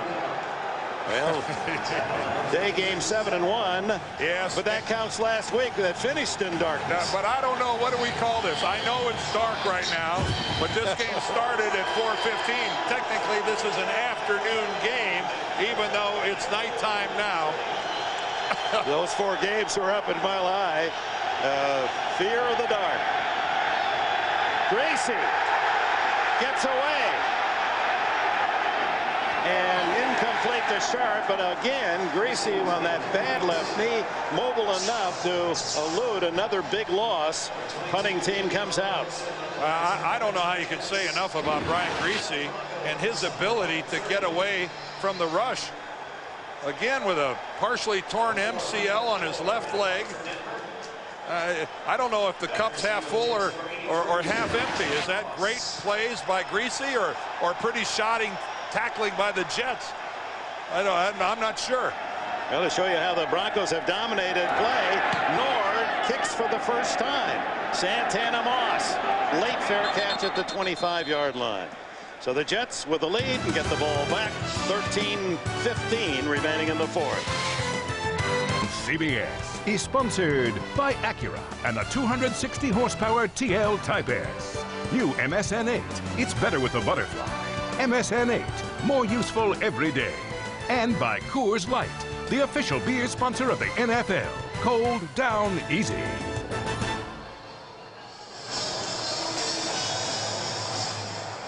Plenty of time. 13-15 left in the fourth. The Jets lead by 3. Shannon Sharp, Brian Greasy back in uniform after missing the last 2 games. Sharp has been out for 3.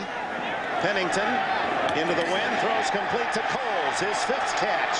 And he has another first down out to the 37-yard line. Lionel Dalton, the tackle, and that catch sends Coles over the 1,000-yard mark on the season. Working this time against the Denver zone. Just finds that little soft spot to the inside. Delth O'Neal only has him if he's going to move to the outside. Coles sitting down exactly on that seam.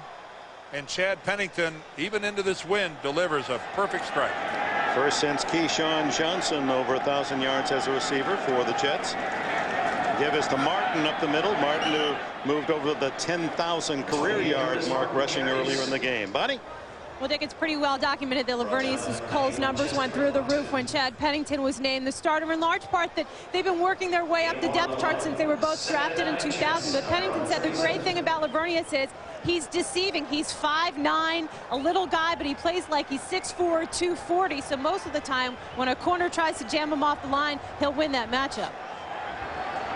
Well, Coles now with 5 catches today. It's 2nd down and 9. Fake to Martin. Pennington screens it, and Martin is crushed by John Mobley, who came up from his backer position, read it well all the way, no gain. Well, that 2000 class of wide receivers had some great players, but Coles belongs with the best. Darrell Jackson out at Seattle, Burris at Pittsburgh, Warwick at Cincinnati, and look at Coles' numbers right there. Well, and how about the draft of 2000 just for the Jets? Remember, they had the 4 number 1s. Abraham and Ellis and not Santana Moss. They had Chad Pennington along with and Anthony Becht.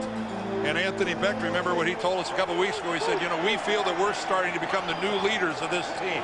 Coles was picked in the 3rd round, and there he is again with a first down catch at the 50. Pennington's enthusiasm. Energy, that's the word that Herm Edwards used when he said, what is Chad Pennington going to bring to this team? Well, obviously accuracy, efficiency, and everything else, but he said energy. Lavernius Coles with a football severely behind him. 9 out of 10 times is going to be an incompletion. And Chad Pennington, I think, realizes there's a little good fortune and great work by Coles picking up that first down. And included that great catch on the touchdown by Coles.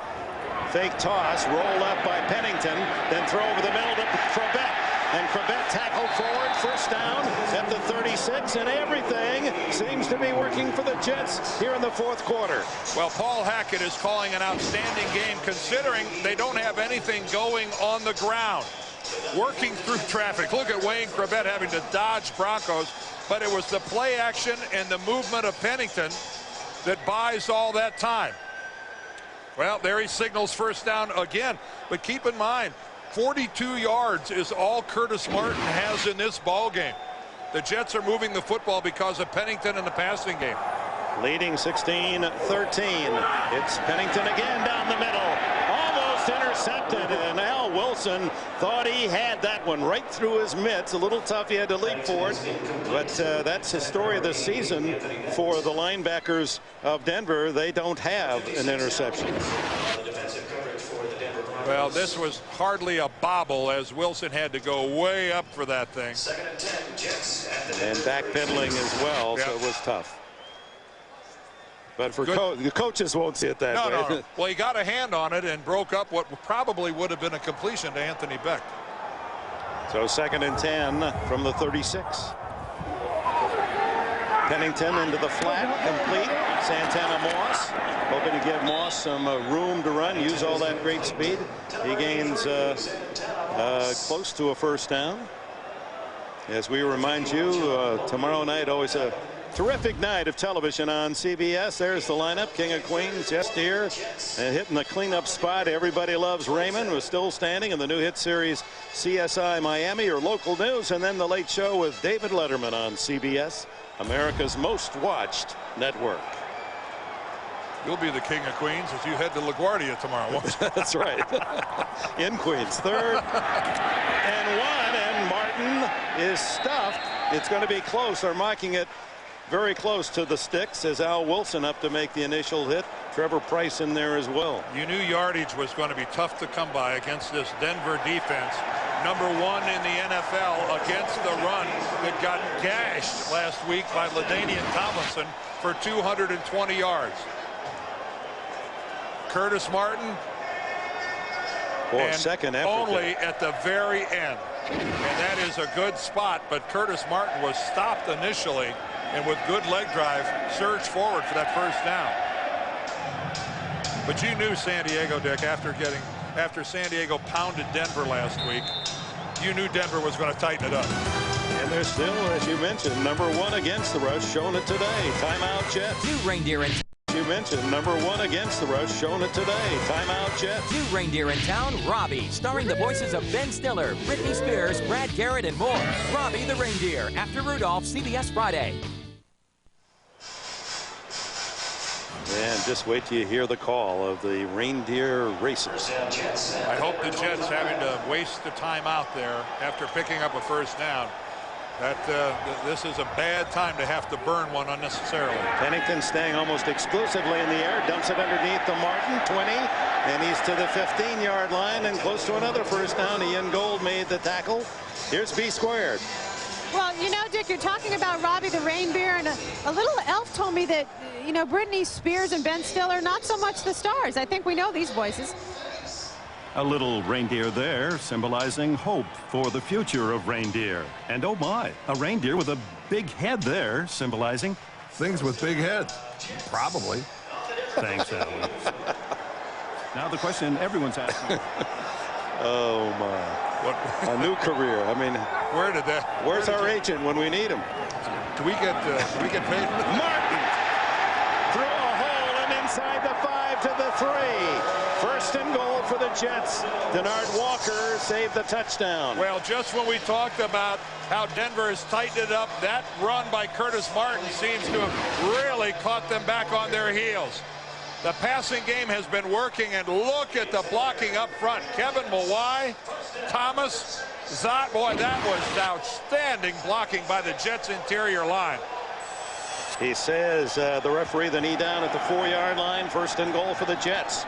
They're not looking for field goal here, trying to take a touchdown plus lead. Soule now the blocking back with Martin the tailback. Martin up the middle, maybe a yard. Now they challenge the toughest rush defense in the league. The Broncos rush defense down on the goal line. But this, where you're the Jets, you have just got to get in the end zone. You have just got to get in the end zone. Going up by 6 points is not an option. We're looking at Ray Rhodes, Denver's defensive coordinator. And he's got, this is a Jets field goal, just puts them up 19-13. A Denver touchdown will win it. Corbett, the only wide receiver. They fake, and the roll by Pennington. Looks, throws, incomplete. Becht was covered well. Kanoy Kennedy had cut in front of the tight end, so Pennington had to throw back into an open space. Ooh, for just a minute there, it looked like Chad Pennington could run it into the end zone. He got around the corner. John Mobley, 51 there, caught back to the inside, but Chad looking to throw it all the way. Well, he's run in a couple for touchdowns this season. Oh, remember we were here? He put on a monster move on a touchdown run against the Bills. Yep, he gave him the old leg and took it away. Looked like Elroy Hirsch. 3rd and goal at the 3. Under pressure, he throws to incomplete to Becht. It looked as if that was going to be a score, and Pennington somehow got it over Lionel Dalton, who had knocked him down. He threw that ball falling backwards. This was what an effort by Chad Pennington. Falling backwards, could not have delivered it any more accurately to Anthony Becht, who just drops the football, and now here comes the aforementioned field goal instead of a touchdown. A field goal that would give the Jets a 7-point lead, but Hall had a extra point blocked in the first quarter. The short field goal attempt is up, and it's good. And to the relief of the Broncos, they're still a touchdown from victory themselves. 6 minutes to go. On CBS is sponsored by the Home Depot, driving down the cost of home improvement, and by the United States Army, an army of one.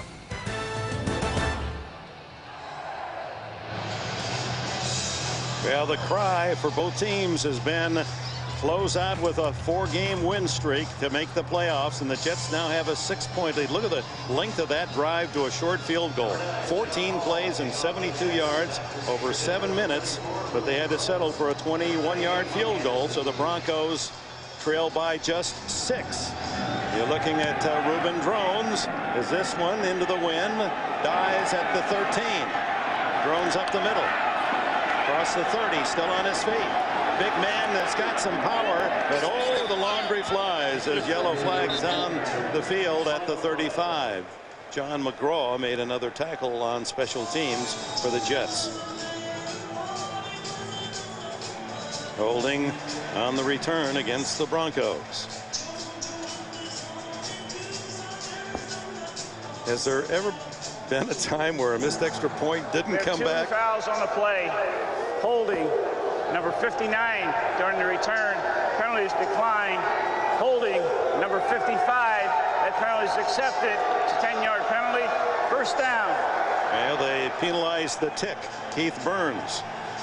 Tonight on 60 Minutes, 2 faces in the news. That's not one. She's in the locket, the Oscar star Vanessa Redgrave. But as always, 60 Minutes, a great show. Then Becker, King of Queens, followed by the Hallmark Hall of Fame, the locket starring Vanessa Redgrave.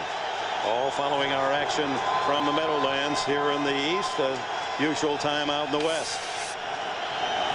Greasy starts from inside his own 20. Rod Smith, short gain at the 26-yard line. Well, I wonder what's happening in that Oakland-San Diego game, Jim. Well, the story, Dick, right now is Oakland set up by a long 56-yard pass to Jerry Rice. Zach Crockett almost automatic from the 1. He gives the Raiders the 20-7 lead with 2 minutes to play in the 3rd quarter. Critical game out west. Let's go back to you, Dick and Dan. And, of course, Denver Bronco fans, Jim, watching the result of that game closely as Portis out to the 30-yard line where it'll be 3rd down and 1. How fast is this game? That game had 2 minutes left in the 3rd quarter. We got 5 minutes left in the game, and they started at the same time.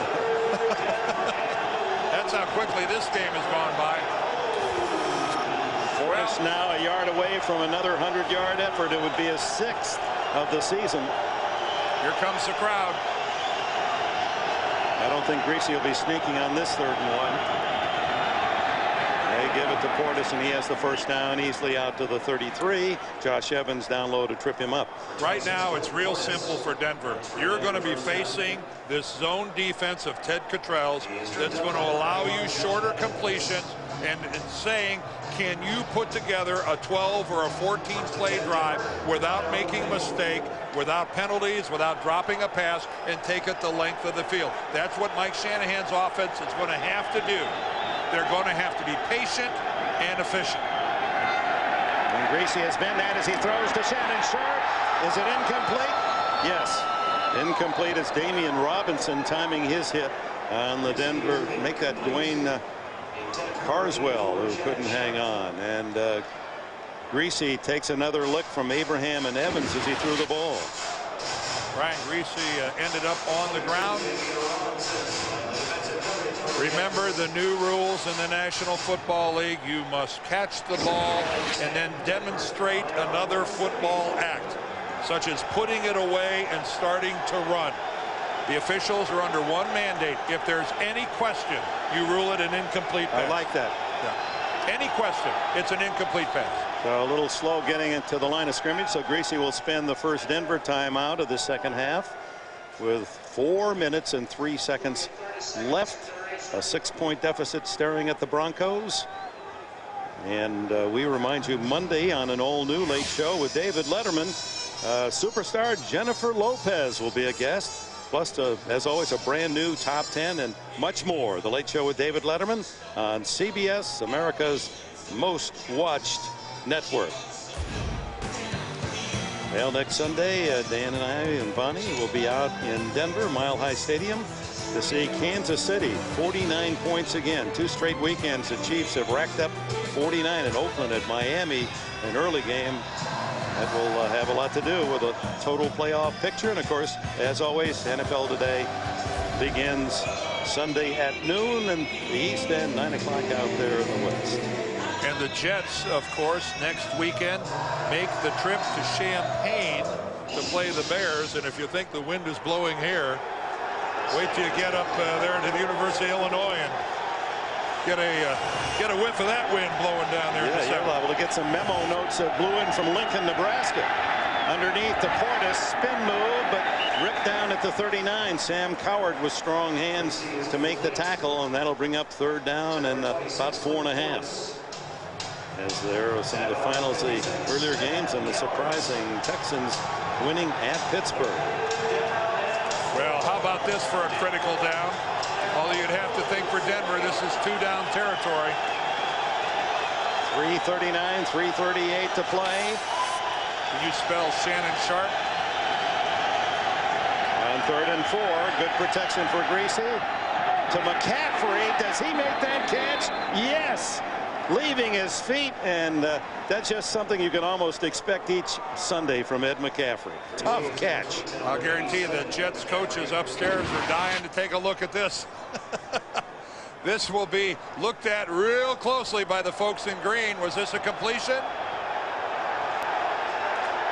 Yeah, it looks like he gets his hands underneath it. Too late now. On first down, Greasy down the middle to Sharp. Knew he was going to get hit, so just cradled the ball, protected it. First down at the 20-yard line, trailing by 6. Less than 3 minutes to go, and a flag is down. Back at the line of scrimmage. And this is, oh my, for the Broncos. It'll come back. Holding. Number 62, offense. The 10-yard penalty remain. First down.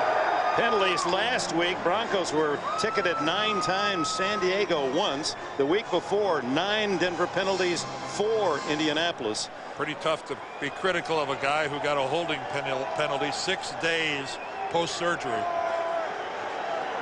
Dan Neal, the Bronco flagged for the hold. Again, had arthroscopic surgery on Monday and is playing today.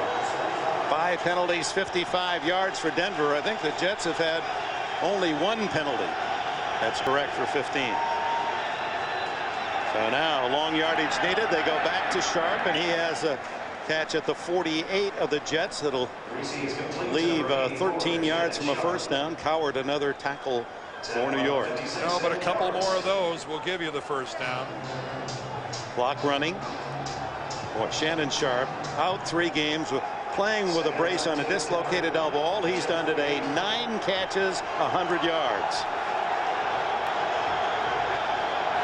2nd and 13, Greasy.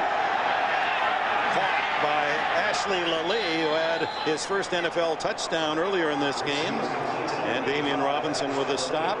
And now Greasy trying to get these guys to move with a little urgency here. Trying to get a playoff before the end, before the 2-minute warning. 3rd and 1, and Greasy does sneak this time, but had the Jets really not set defensively. So it is a first down at the 33, a minute 57 to go. Early in the 2nd quarter with Denver leading 3-0. Curtis Martin scored a touchdown, but John Hall, the man you see there, had his extra point attempt blocked by Kavika Pittman. Could be the difference in victory or defeat today. First down on Greasy's hustle play, and the throw underneath incomplete to Rod Smith. If Denver, Dick, goes on and scores a touchdown on this drive, when they sit down to watch film, Mike Shanahan is going to give major kudos to Brian Greasy for his ability to get his team up to the line, run that quarterback sneak on 3rd and short, and pick up the first down at the 2-minute warning. They saved the timeout. They picked up the first down. They got a stoppage in play to go ahead and collect their offensive thoughts. That was a smart play. So Anthony Beck there, he dropped that touchdown pass, potential pass, on the last possession underneath. It's complete. And close to a first down to Rod Smith. James Darling, linebacker, with the hit. Let's see where they mark it. At the 25-yard line, a yard shy of a first down. Now that quarterback sneak, you'll see he's close again. They've gone to the well with that quarterback sneak. Stuffed once in the 2nd quarter on a fourth and short at the Jets 30, and the Jets took over on downs. That spot remarked just came it, back. but it's still a first down. And the clock shows 1:32, and Denver will use the full timeout here. So 1 timeout left, 92 seconds left. And just to review, Dan, the importance of the game, at 6-6, Herm Edwards knows that 1 loss is almost going to spell no hope for playoffs. There's the situation now with New England winning. Miami plays tomorrow night. Buffalo losing to the Patriots. And in the AFC West, if Denver loses, they fall 2 games behind whoever wins that San Diego-Oakland game. So, even 3 straight wins may not do it for them. Well, Denver would be in the position, Dick, of then trying to make it as a wild card. And, one of the big factors in making it as a wild card is your conference record. And if Denver would lose this game today, they'll have a 4-6 record in the AFC. So making it as a wild card is really an uphill struggle for Denver if they should lose. Big play here, 1st and 10 for Greasy. Down the middle, intercepted by John McGraw.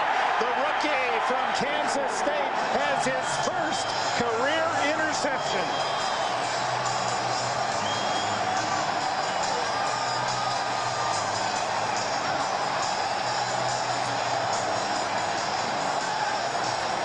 How tough has this 3-game span been for Mike Shanahan and his Broncos?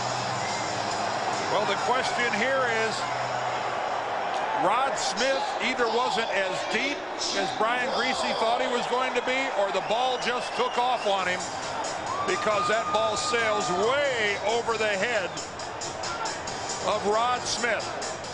And McGraw really has to do precious little but catch it. He's the only guy close to the ball. I think John Abraham was down low right around the ankles of Greasy, and may have tied him up a little bit as he tried to deliver the ball. 1-yard line is where the Jets take over. And Broncos have only 1 timeout to use. And Pennington wisely doesn't risk a handoff, just goes straight ahead on the sneak for a yard. And Denver has spent the final timeout with 1:16 to go. It's been an amazing season, and on CBS Wednesday, an amazing race. Almost everywhere on the planet They've been never Vietnam until now. The 4 remaining teams are in for the exotic adventure of a lifetime. Don't miss an all-new Amazing Race Wednesday at 9, 8 Central on CBS, America's most watched network. Well, with Denver now being completely out of timeouts for all intents and purposes, this game is over unless the Jets somehow lose control of the football and put it on the ground, and we have another miracle at the Meadowlands in reverse. I would guess that Chad Pennington's going to do 2 kneel downs, and that's it. Yeah, he just has to make sure that he doesn't take a kneel down too far behind the line of scrimmage and take a knee in the end zone. Ball's at the 3, as you can see. Well, Denver sure seemed to have the momentum working in their favor, but one play, one overthrow, one miscommunication, whatever it was. Pennington out to the 5-yard line, and the clock will run. And the Jets will use all of the 40 seconds, which will put them inside of 40 seconds when they snap the ball the next time, and that'll be it. And remember Mike Shanahan yesterday saying, we've gone through the whole season. We haven't played one game without giving the ball up at least once. They played the errorless game until that one throw. That's the only turnover, and how costly it was. And this now is what, 3 out of 4 losses for the Denver Broncos? 3 in a row. Yes. 2 overtimes and this one. And now what you have to say is, for the Jets, a short week, losing a critical game in Oakland, traveling all the way back home. They didn't get here until 8 o'clock Tuesday morning on a short work week. Wins a huge game. High marks to Herman Edwards' team. And the young quarterback, Chad Pennington, who had enough to get him in the end zone on a touchdown pass to Lavernius Coles. They scored, the Jets, 10 points in the 4th quarter going into the win. And Denver actually 4 out of 5 now. They've lost 4 out of their last 5. And that pretty much qualifies as a free fall. Both teams now at 7-6. The season not over, but things not looking bright for the Broncos, and there is hope. The flame still flickers for the New York Jets. Quite a game here at the Meadowlands. This sellout treated to a 19-13 Jets win. For Diane Deerdorf and Bonnie Bernstein, Dick Enberg, thank you for being with us. We'll be back next week in Denver as the Kansas City Chiefs come to Mile High. You've been watching the NFL on CBS, and we switch now to Jim Nance in our NFL Today studios. All right, thank you so much, Dick, Dan, and Bonnie. So 7-6 for each team there with that Jets victory, and the Broncos will take on Kansas City next week. Both teams will be 7-6 in that game as well. We have some bonus coverage coming your way. The Raiders are driving